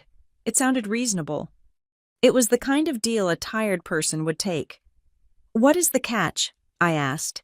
Denise sat up straighter. The steel came back into her blue eyes. "One condition," she said, "to protect the sanctity of the family line." She slid a single piece of paper across the table. "You will sign this addendum to the trust," she said. "It clarifies the definition of beneficiary. It states that for the purpose of the Whitaker estate, inheritance is restricted to biological issue only. Mia keeps the $25,000 gift we discussed, but she is permanently removed from the trust lineage." I stared at her. The audacity was breathtaking, even while her house was burning down, even while the bank was closing in. She was still obsessed with the purity of her bloodline. She was willing to give up control of her company, willing to pay back millions, just to ensure my daughter was legally declared less than. "You want me to sell my daughter's dignity for a seat on the board?" I asked. "I want you to respect the nature of this family." Denise hissed. "It is a blood trust, Riley. It always was. Your father understood that. That is why he left." The mention of my father, a man I hadn't seen in 30 years, stung, but it also clarified things. "No," I said. "Riley, be reasonable." Brandon spoke up, his voice cracking. "It's just paper. Mia doesn't need the shares. She needs a mom who isn't bankrupt. She needs a family that doesn't treat her like a contagion." I said. I looked at Denise. "You think this is about money. You think I am doing this for a payday. I am doing this because you looked an 8-year-old girl in the face and told her she wasn't real. Blood is not a license to humiliate my child, mother, and it is certainly not a license to steal." I stood up. "No settlement, no addendum. We go to court, and when I take the trust, I'm not going to exclude Poppy. I'm going to make sure both girls are taken care of. because unlike you, I know what a grandmother is supposed to be. Denise's face turned a violent shade of red. If you walk out that door, she threatened, you are dead to this company. I will strip you of everything. I will have the board vote you out of existence. You don't have a board anymore. Denise, I said. You just have accomplices. I walked out. 2 hours later, she tried to make good on her threat. My phone pinged with a notification. It was a mass email sent to the entire company directory, every employee, every manager, every floor worker. Subject: termination of association. Effective immediately. Riley Hughes is banned from all Harbor Light crafted company properties. Due to her ongoing malicious litigation against the family and the business, the board of directors has voted to sever all ties. Any employee found sharing proprietary information with Ms. Hughes will be subject to immediate dismissal. It was a public shaming. It was meant to isolate me, to make the workers see me as the enemy who was threatening their jobs. But Denise had miscalculated the mood on the floor. That evening, I got a call from Tessa. She shouldn't have sent that email, Tessa said, sounding almost gleeful. Why, it makes me look like a pariah. No, Tessa said, it makes you look like a threat, and the guys on the floor. They know something is wrong. They haven't had a raise in 4 years. They see Denise driving a new Mercedes while their overtime gets cut. That email confirmed their suspicions. They are saying, if the boss is that scared of Riley, then Riley must know where the bodies are buried. We have more help, Tessa added. I made some calls. I found the owner of the plumbing company Denise used for the fake renovations. And I found the guy who supplied the premium leather that turned out to be vinyl. Will they talk? They are fighting over who gets to talk first, Tessa said. Denise owes them money too. She stiffed the plumber on the last $10,000. He kept the invoices. He kept the voicemails where she told him to bill it to factory maintenance. The wall of silence was crumbling. Meanwhile, Avery Sutton was tightening the noose in court. She filed a new motion petition for removal of trustee for cause. In the filing, she didn't just allege mismanagement. She used the evidence Marcus Thorne had uncovered. She listed the education reserve theft. She listed the springing trustee clause. The plaintiff asserts that the triggering event for Clause 7B has occurred. The actions of Denise Whitaker constitute gross malfeasance. Therefore, the position of trustee has automatically sprung to Riley Hughes. We are asking the court to formalize this transition and grant Ms. Hughes immediate access to secure the remaining assets. It was a bold move. We weren't asking for a trial to prove she was bad. We were arguing that under the rules of the trust, she was already fired, and the court just needed to give me the keys. The pressure was working on everyone, especially Brandon. Later that night, around 9 in the evening, my doorbell didn't ring. My phone did. It was a text from a number I didn't have saved, but I recognized the area code. Can we talk? Please don't tell Brandon. I hesitated. Who is this Kara? Kara Klein, Brandon's wife, the woman who had sent me the video of the chair incident. She was the quiet one, the one who always smiled and nodded at family dinners, terrified of making waves. I'm listening. I typed back. Brandon is falling apart. Kara wrote, he is pacing the kitchen. He keeps saying he signed things he didn't read. My stomach tightened. What things? Loan guarantees? Kara replied. Denise made him sign personal guarantees for a business loan last year. $200,000. She told him it was for a new wing of the factory. The expansion project. There is no expansion project. I typed. We checked the permits. No construction was ever started. I know. Kara wrote, that's why he's panicking. The bank called our house today. They said since the business accounts are flagged, they are looking at the guarantors. They are going to come for our house. Riley, we have a mortgage. We have Poppy. I stared at the screen. Denise had used her own son as a shield. She had taken out a loan, stolen the money, and left Brandon to hold the bag if things went wrong. He needs to talk to the lawyers. I typed, if he testifies, maybe we can protect him. Maybe we can show he was manipulated. He won't, Kara replied. He can't. Why? Because she has something on him. I frowned. What could she possibly have that is worse than losing his house? She has proof of what happened 3 years ago. Kara wrote, the accident. I racked my brain. 3 years ago, Brandon had been fine. He was working at the shop. He was married. What accident? I asked. A photo appeared on my screen. It was a screenshot of a text message from Denise to Brandon, dated yesterday. Text from Denise. You will stand by me in this deposition. Brandon, you will tell them Riley is lying, or I will release the police report from that night in November. I paid the officer to make the DUI go away. I paid the family of the girl you hit to stay quiet. I have the receipts. Brandon, if I go down, you go to prison. I gasped aloud in the quiet living room. Brandon had hit someone, a girl, and Denise had covered it up. It wasn't just financial fraud anymore. This was obstruction of justice. This was bribery. This was criminal on a level I hadn't even imagined. Denise wasn't just a controlling mother. She was a mob boss in a silk blouse. She held everyone hostage with their own sins. She paid for their mistakes with trust money, and then she kept the receipts to enslave them. Kara, I typed, my fingers shaking. This is blackmail. He is terrified. Kara wrote back. He thinks she will destroy his life if he speaks.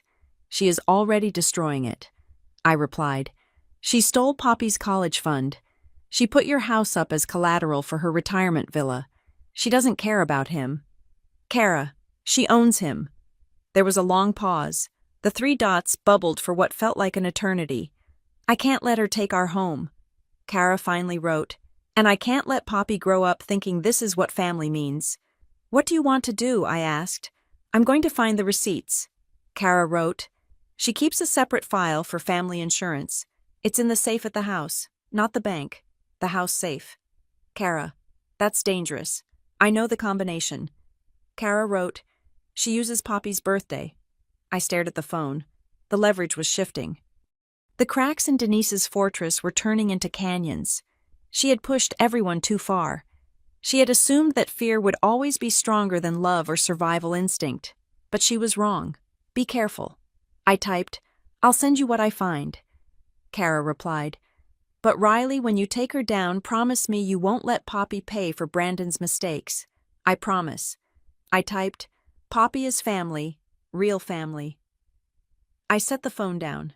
The house was silent. But my mind was screaming. The forensic accountant had found the money trail. But Kara was about to find the bodies. The next 24 hours were going to end this. One way or another, the meeting with Kara did not happen in a safe house or a lawyer's office. It happened in the back seat of her SUV, parked in the furthest corner of the Target parking lot on the edge of town. It was 10 degrees outside, and the windows were fogged up from the heat of the engine and our collective anxiety. I slid into the passenger seat. Kara looked terrible. She was wearing sunglasses even though it was overcast, likely hiding eyes swollen from crying. She didn't say hello. She just handed me a black flash drive and a thick envelope. She checks the mileage on the car, Kara whispered, her voice trembling. I have to be quick. I told her I was picking up prescriptions. Is this it? I asked, gripping the envelope. That's the loan documents, Kara said. The ones Brandon signed. You'll see the date. It was 2 days after the incident with the girl on the road. Denise made him sign the guarantee for the business loan right after she paid the police officer. She literally traded his freedom for his signature. I felt a wave of nausea. So she owns him. She owns his fear, Kara corrected. She took a ragged breath. But the flash drive, that's the dining room camera. I looked at the small piece of plastic in my hand. You had a camera. We installed it last year to watch the babysitter, Kara explained. Denise forgets it's there. She thinks technology is for people who don't have power. I pulled the footage from New Year's Eve. I plugged the drive into my laptop, which I had brought with me. I needed to see it. I needed to know that my memory wasn't playing tricks on me. I opened the file labeled Dining Room MP4. The video was high definition. The audio was crisp. I watched the scene unfold in miniature on my screen. I saw myself standing behind Mia. I saw Denise approach, and then I saw it. It wasn't a slip. It wasn't a clumsy accident. Denise looked directly at Mia, said something low, and then she planted her feet. She grabbed the back of the chair with both hands, and she yanked. It was a calculated, violent motion, like someone ripping a weed out of the ground. Mia went down hard. The sound of her body hitting the floor was sickeningly loud in the quiet car. But what chilled me the most was what happened next. In the video, while I was on the floor with Mia, Denise looked directly at Brandon.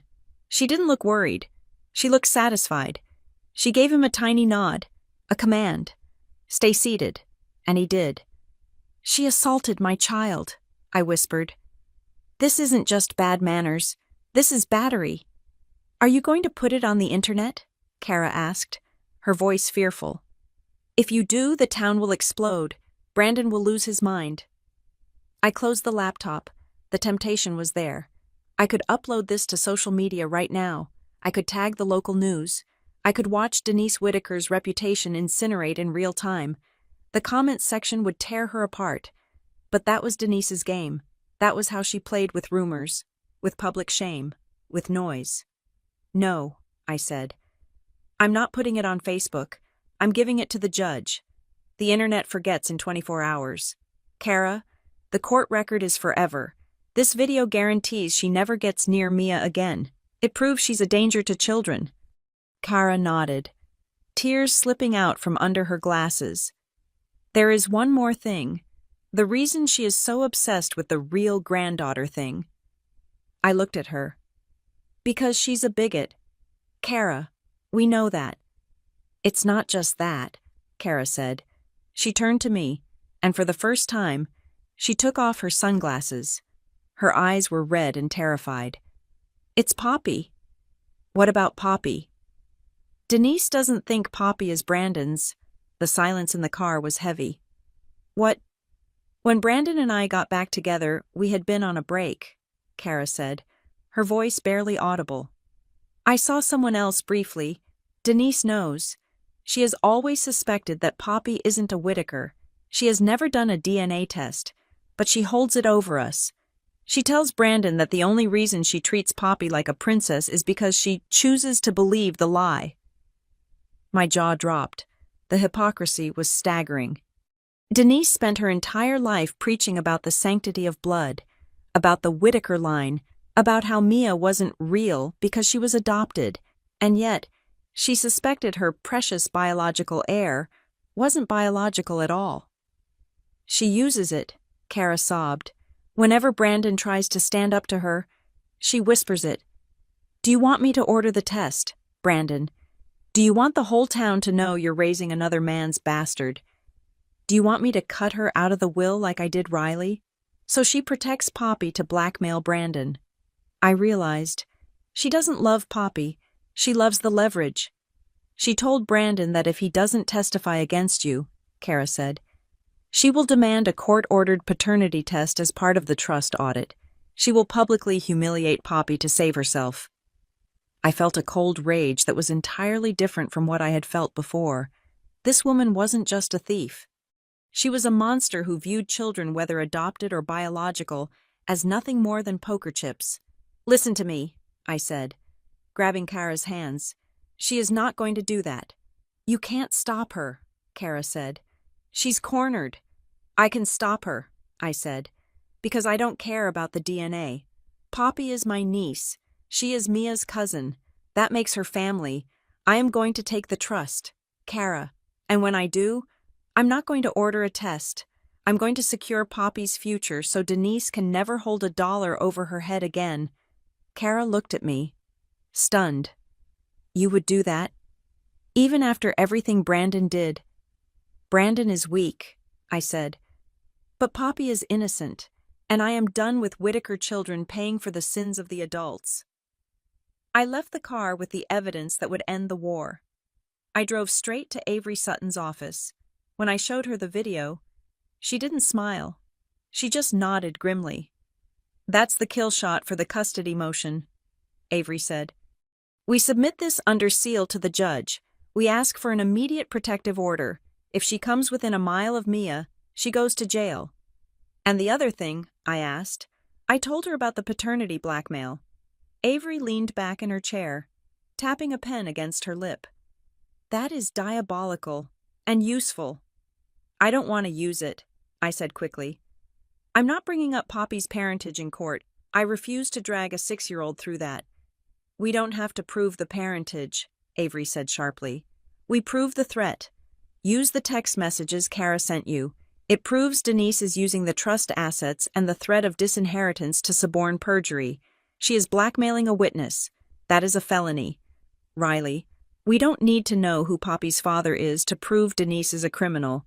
Good, I said. Do it. By noon the next day, the walls were closing in on Denise. The video had been submitted to the judge in chambers. The forensic audit had confirmed the payments to the fake vendors. The education reserve theft was documented. At 2 o'clock, Avery's phone rang. It was Sterling, Denise's lawyer. Avery put it on speaker. Ms. Sutton, Sterling sounded exhausted. The swagger was gone. My client is prepared to discuss a global resolution. We are listening, Avery said. Mrs. Whitaker is willing to step down as trustee, Sterling said. She will retire to Florida. She offers a settlement of $50,000 to Ms. Hughes for emotional distress. In exchange, all lawsuits are dropped. The audit is sealed, and both parties sign a comprehensive non-disclosure agreement. No one speaks of the finances. No one speaks of the internal family dynamics. They wanted silence. They wanted to bury the blackmail, the theft, and the assault, and run away to the retirement villa bought with stolen money. I looked at Avery. She nodded. It was my call. I leaned toward the speakerphone. Mr. Sterling, I said. This is Riley. Ms. Hughes?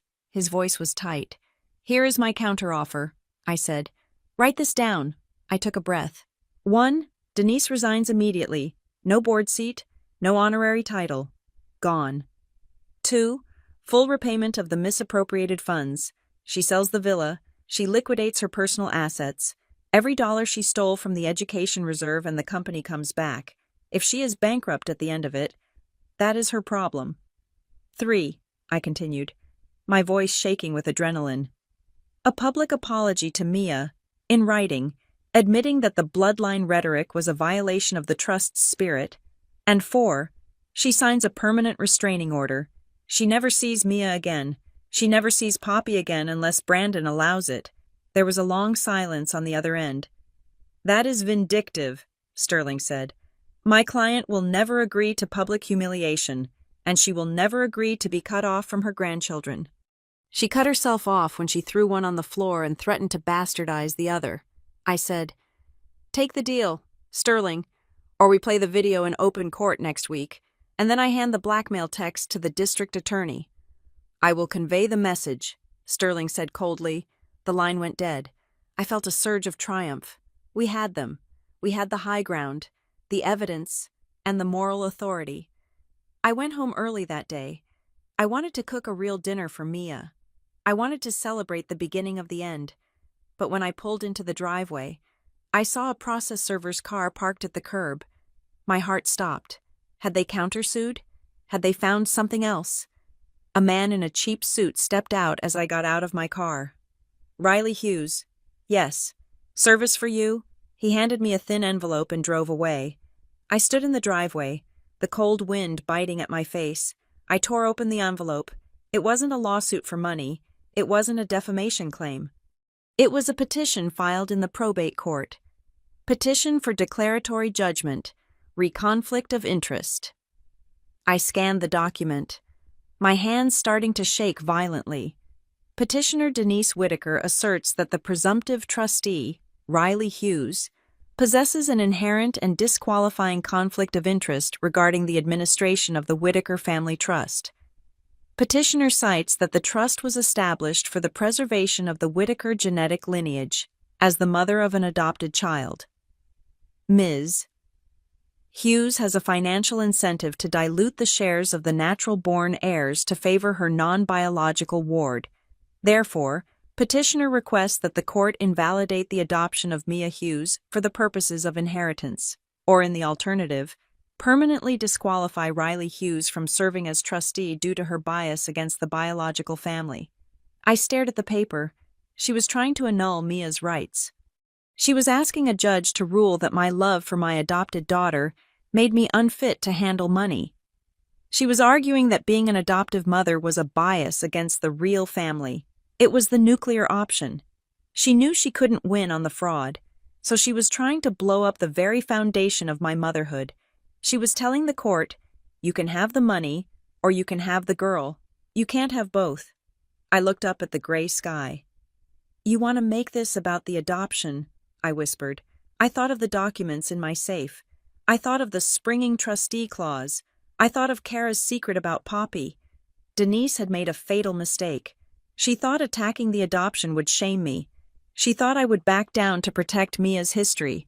She didn't know that she had just given me the platform to expose the one thing she feared most, the fact that blood was the biggest lie she had ever told. I walked into the house and called Avery.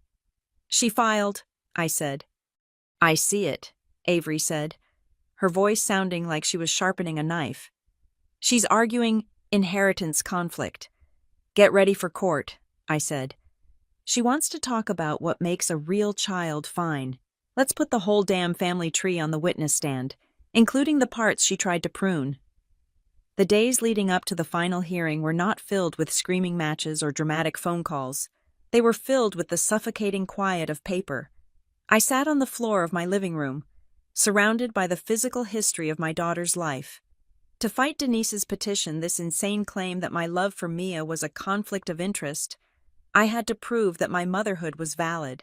I had to prove that Mia wasn't just an investment strategy, as Denise claimed, but a human being whose best interests were served by staying with me. I dug through boxes I hadn't opened in years. I found the home study report from 5 years ago. I found the letters of recommendation from my pastor, my boss at the time, and my neighbors. I found the final decree of adoption, stamped with the golden seal of the state of Michigan. Holding that document, I felt a surge of panic that was sharper than any blade. Denise wasn't just coming for the money anymore. She was trying to rewrite reality. She was telling a court that because I wasn't biologically related to Mia, I couldn't be trusted to manage the family money fairly. She was weaponizing my infertility and my choice to adopt against me. I called Avery in a panic at 2 a.m. She can't do this. Can she? I asked, my voice tight. Can a judge really say I'm unfit to be a trustee because I adopted? Avery's voice was calm. The anchor in the storm. It is a Hail Mary. Riley, it is a desperate, ugly throw. In the legal world, we call this a distraction. She knows the fraud evidence is bulletproof. She knows the springing trustee clause is ironclad. So she is trying to muddy the waters. She wants the judge to focus on family dynamics instead of the math. If she can make you look unstable or biased, she hopes the judge will appoint a neutral third party to run the trust, someone she thinks she can manipulate. But what if it works? It won't, Avery said firmly, because while she is throwing mud, we are building a fortress. I need you to get character letters, not from family, from professionals, teachers, doctors, the people who see Mia every day. We need to show that you are her stability, and Denise is the chaos. So I did. I went to Mia's school. I sat with her second-grade teacher, Mrs. Gable, the same woman who had snubbed me at drop-off just a week ago. But when I explained that Mia's grandmother was trying to use the custody arrangement to settle a financial score, Mrs. Gable's demeanor changed. She was an educator, not a politician. She wrote a letter detailing Mia's attendance, her happiness, and my constant involvement. I went to Mia's pediatrician. He wrote a letter confirming that I was the sole medical decision-maker and had never missed a checkup. I gathered a mountain of proof that I was a mother. Plain and simple. While I was defending my home, the offensive line was moving forward with terrifying speed. Marcus Thorne, the forensic accountant, finished his final report on Thursday afternoon. We met in Avery's conference room. The atmosphere was different this time. There was no speculation, There were only cold, hard facts. Marcus slid a bound document across the polished table. It was 3 inches thick. "It is worse than we thought," Marcus said, removing his glasses. "The vendor fraud was just the clumsy stuff. The real issue is the tax filings." "Explain," I said. "She has been depreciating assets that don't exist," Marcus said. "She claimed a tax deduction of $60,000 last year for specialized machinery that was never purchased. She claimed research and development credits for vacations to Aspen and Paris. She has been underreporting the company's income to the IRS by nearly 40% for 5 years. I felt a pit form in my stomach. "That is tax evasion. That is prison," Avery corrected. "And because Malcolm Greer is the attorney of record for the trust, and he now has knowledge of this felony, he has a legal obligation to report it. He can't sit on this. Riley, if he does, he loses his license." "He reported it?" I asked. "He sent the packet to the IRS Criminal Investigation Division this morning," Avery said. "The clock has officially run out on a settlement. Once the government is involved, Denise can't buy her way out." The reality of it hit me.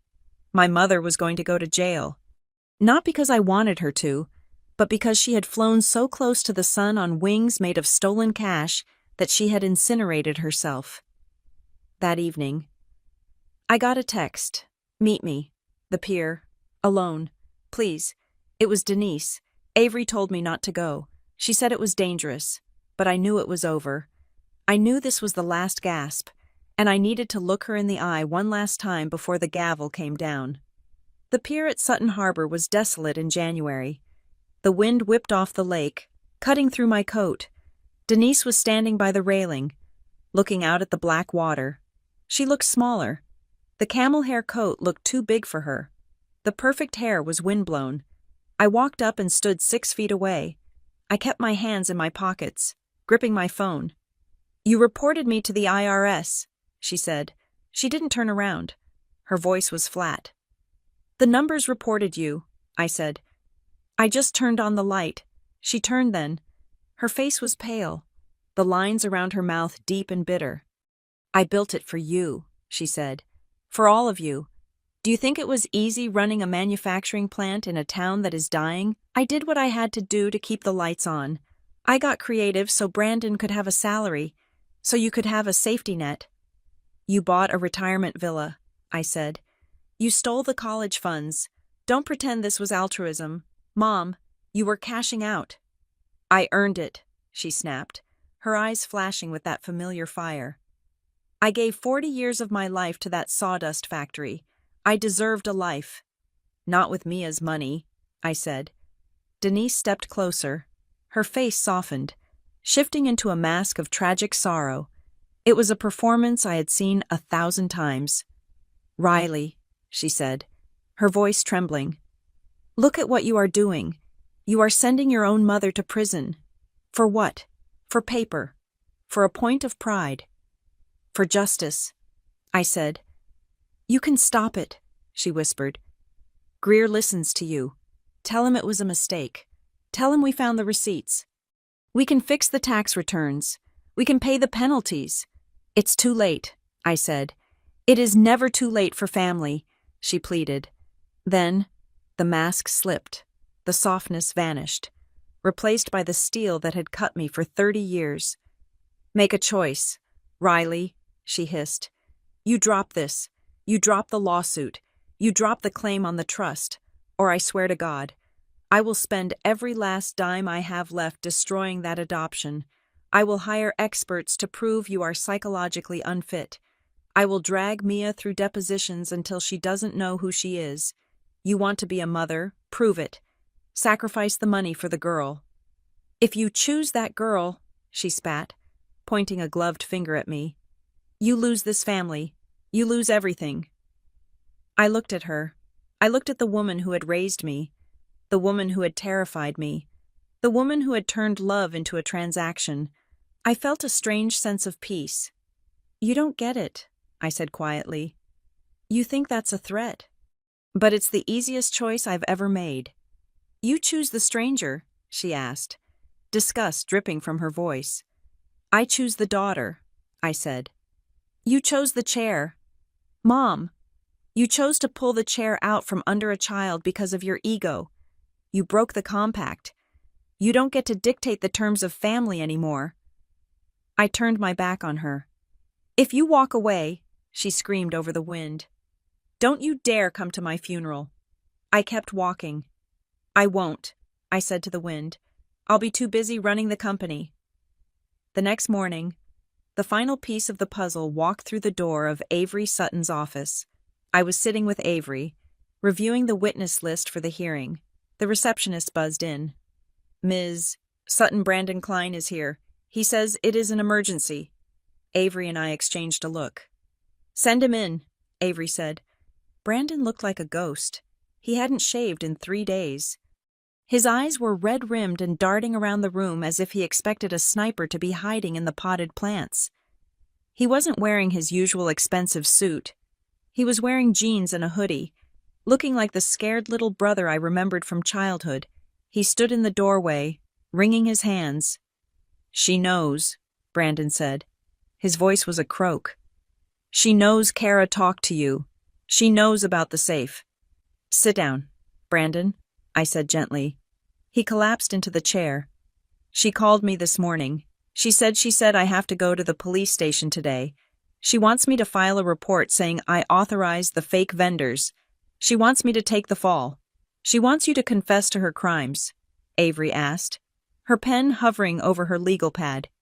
She said if I don't, she releases the file, Brandon whispered. He looked at me, shame burning in his eyes. The accident, the girl, she said she'll give the photos to the press. She'll ruin me. Riley, I can't go to jail for that. It was an accident. And the loan? I asked. The guarantee? She said the bank is going to foreclose on my house next week, Brandon said, burying his face in his hands. She said if I take the fall for the fraud, she'll pay off the loan with her personal savings. She's holding my house hostage. She's holding my life hostage. He looked up, tears streaming down his face. I don't know what to do. I'm trapped. Avery stood up. She walked over to the large screen on the wall. You're not trapped, Brandon, Avery said. You're blinded. You think she has the power to save you, but she doesn't. Avery connected her laptop. Show him, Riley. I nodded. I pulled up the forensic report Marcus had generated. Look at this, Brandon, I said, pointing to the screen. This is her personal savings account, the one she promised to use to save your house. He squinted at the numbers. It has $4,000 in it, I said. Brandon blinked. What no? She has millions. She had millions, I corrected. She spent it. She spent it on the villa. She spent it on the lawyers to fight me. She spent it on the hush money for your accident. Brandon, she is broke. She can't pay off your house. She is lying to you to get you to jump on the grenade so she can run away. Brandon stared at the screen. The color drained from his face until he looked like wax. She lied, he whispered. She always lies. I said, but that's not the worst part. I hesitated. This was the moment that would break him, but also the moment that might save him. Avery, I said, play the video. Avery clicked the file. The video of the dining room played. Brandon watched. He watched Denise walk up to Mia. He watched her yank the chair. He watched Mia hit the floor. But then, he watched himself.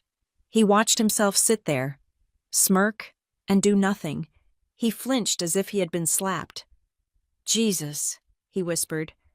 I didn't realize it looked like that. It gets worse, I said. Kara told me about the other threat, the paternity test. Brandon's head snapped up. She told you? She told me Denise threatens to expose Poppy to keep you in line, I said. She threatens to humiliate your daughter just to control you. I leaned across the table. Brandon, look at me. She doesn't care about the Whitaker line. She doesn't care about Poppy. She's willing to brand Poppy as illegitimate just to win a lawsuit.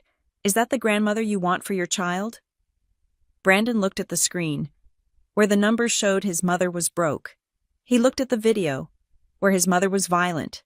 He looked at me, his sister, who was offering him a lifeline. "If I testify," Brandon said, his voice shaking, "she releases the accident file. I go to jail." "Maybe," Avery said, "but if you testify, you get immunity for the fraud. We can work a deal with the district attorney. You were coerced. You were manipulated. You might get probation for the financial stuff." "And the accident?" Brandon asked. "We deal with that," Avery said. "But if you stick with her, you go down for the fraud, the tax evasion, and she will probably release the accident file anyway when she gets desperate.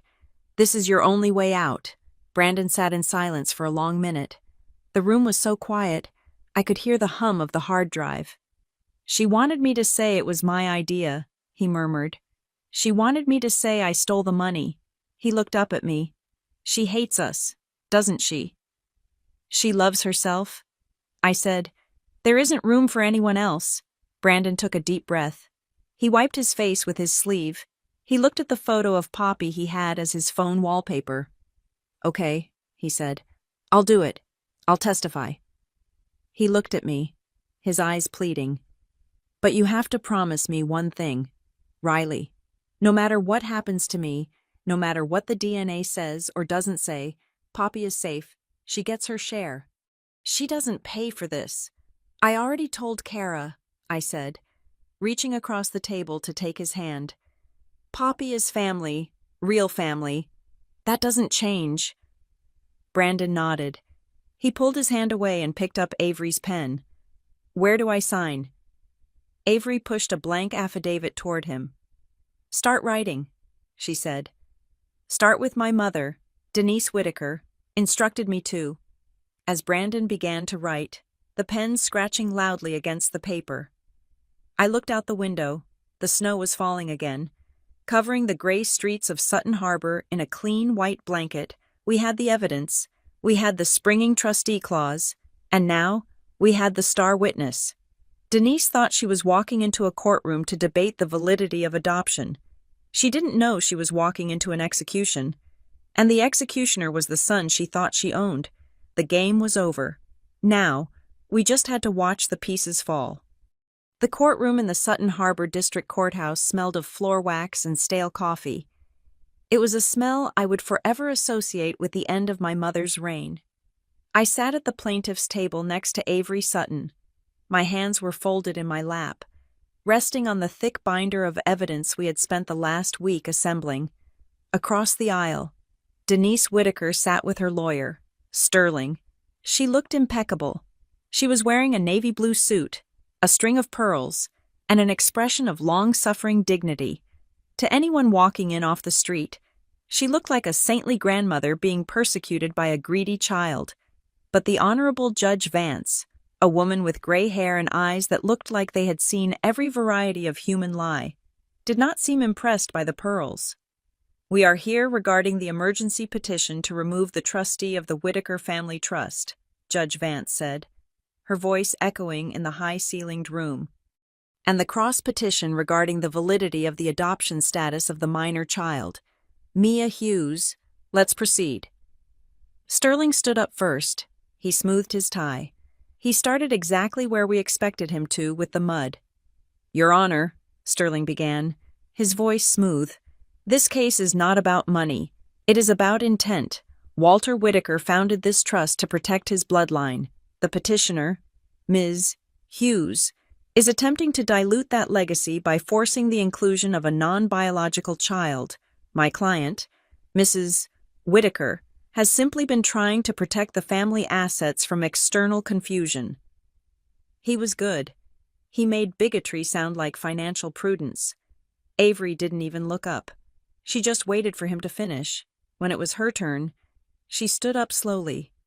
"Your Honor," Avery said, "Mr. Sterling is right about one thing. This is about intent, but not the intent to protect a bloodline. It is about the intent to defraud."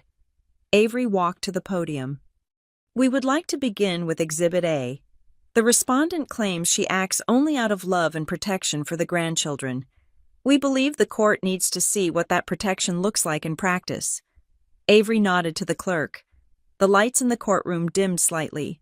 The large monitor on the wall flickered to life. It was the video from New Year's Eve. I watched Denise stiffen in her seat. She hadn't seen this. She didn't know we had it. On the screen. The scene played out in high definition. The festive dining room, the family chatting, and then, the movement. Denise walking up to Mia. The exchange of words. And then, the yank.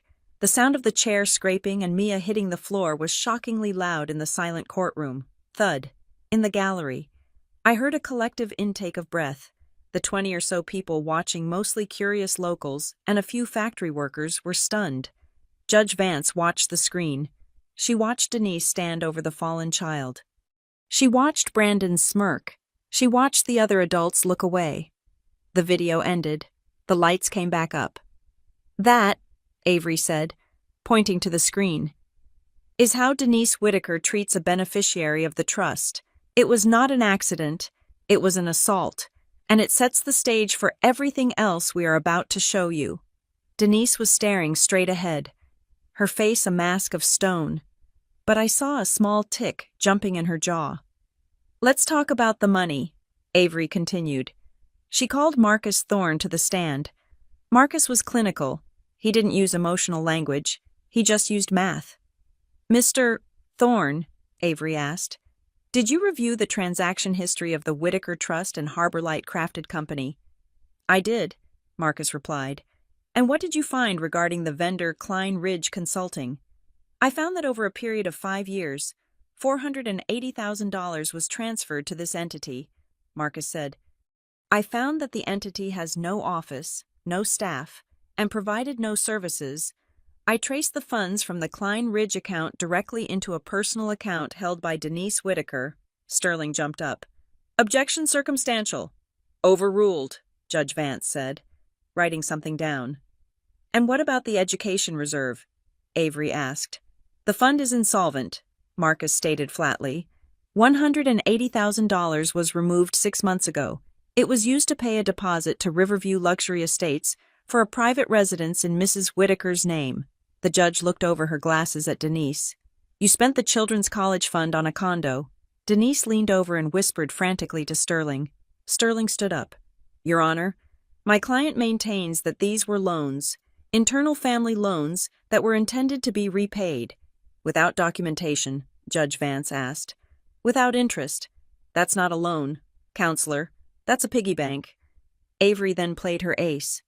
She projected the trust agreement onto the screen. She highlighted Clause 7B in bright yellow. "The springing trustee clause," Avery read aloud. "In the event of malfeasance or commingling of assets, the trusteeship automatically passes to the primary adult beneficiary. Your Honor, the theft is the trigger. Denise Whitaker is not the trustee. She hasn't been the legal trustee since the first fake invoice was paid 5 years ago. Riley Hughes is the trustee." It was a checkmate move. We weren't asking the judge to fire Denise. We were asking the judge to recognize that Denise had already fired herself by breaking the rules.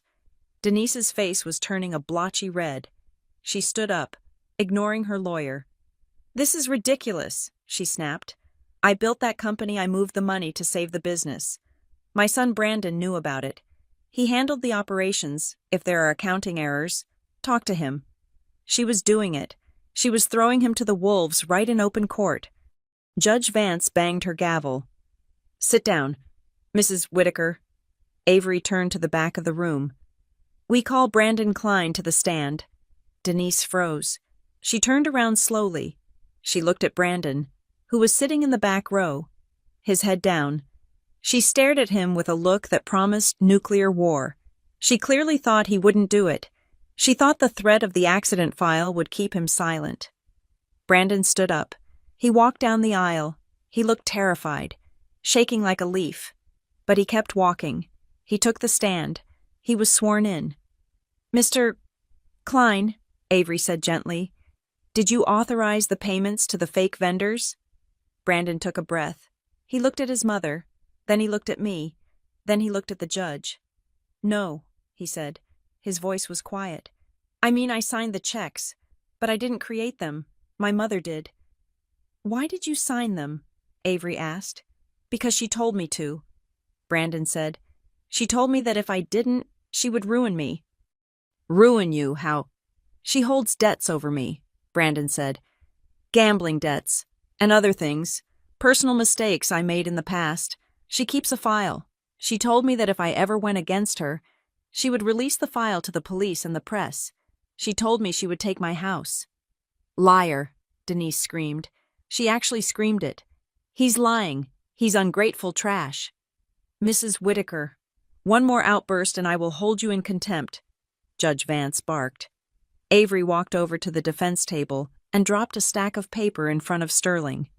Your Honor, we have submitted copies of text messages sent from the respondent to Mr. Klein just 2 days ago, Avery said. In these texts, she explicitly threatens to expose a past legal infraction involving a car accident if he does not perjure himself in this courtroom.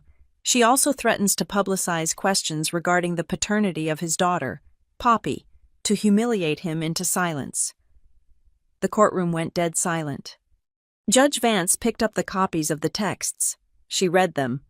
Her expression went from stern to disgusted. She looked at Denise. You threatened to bastardize your own granddaughter to win a lawsuit. Denise didn't answer. She slumped back in her chair, the fight suddenly draining out of her. She looked at Brandon, but he wasn't looking at her anymore. He was looking at his hands, crying silently. Judge Vance set the papers down. She took off her glasses. I have heard enough, the judge said. This is not a complicated case of estate law. This is a looting. She turned to the court reporter. On the matter of the petition to remove, I find in favor of the plaintiff, the evidence of malfeasance is overwhelming. Denise Whitaker is hereby removed as trustee, effective immediately and retroactively. On the matter of the springing trustee, she continued, looking at me, I affirm the clause. Control of the Whitaker Family Trust and all voting shares of Harbor Light Crafted Company are transferred to Riley Hughes. Your Honor, Sterling tried to intervene. I am not finished. Judge Vance cut him off. Regarding the petition to invalidate the adoption of Mia Hughes, I find this motion to be frivolous, cruel, and without legal merit. The trust language clearly includes legally adopted descendants. Mia Hughes is a beneficiary, period. Any further attempts to challenge her status will be met with sanctions.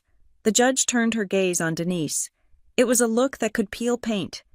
Mrs. Whitaker, you are ordered to provide a full accounting of all funds misappropriated within 30 days. You will repay the trust in full, including the liquidation of your personal assets and real estate, and I am forwarding the transcript of this hearing, specifically the testimony regarding tax evasion and blackmail, to the district attorney's office. You are looking at serious criminal exposure. Finally, the judge said, I am granting the permanent restraining order. You are to have no contact with Mia Hughes or Riley Hughes. If you go near that child again, you will go straight to jail. She banged the gavel. Court is adjourned. The sound of the gavel was the best sound I had ever heard. It sounded like a chain breaking. Sterling started packing his briefcase frantically, not even looking at his client. Denise sat there, alone at the table. She looked small. The power was gone. The money was gone. Her family was gone. I stood up. I hugged Avery. I hugged Kara, who was weeping in the front row. I walked over to the witness stand and put a hand on Brandon's shoulder. You did it, I whispered. It's over. I'm sorry, Brandon sobbed. I'm so sorry. Riley, go home to your daughter, I said. We'll figure the rest out later. I walked toward the exit. I had to pass Denise's table. She looked up at me. Her eyes were red, filled with a mix of hatred and shock. You destroyed this family, she whispered. I stopped. I looked down at her. No, I said calmly. I cleaned it. You were the rot. Mom, I just cut it out. I walked out of the courtroom and into the bright, cold Michigan afternoon. The air hit my lungs, and for the first time in 30 years, I didn't feel the weight of the Whitaker name. I just felt light. That night, the house was quiet. I made dinner macaroni and cheese, Mia's choice. We sat at the small round table in our kitchen. It wasn't the grand mahogany table at the estate. It didn't have lace tablecloths or expensive silver, but it was ours. Mia climbed onto her chair. She hesitated for a second, looking at me.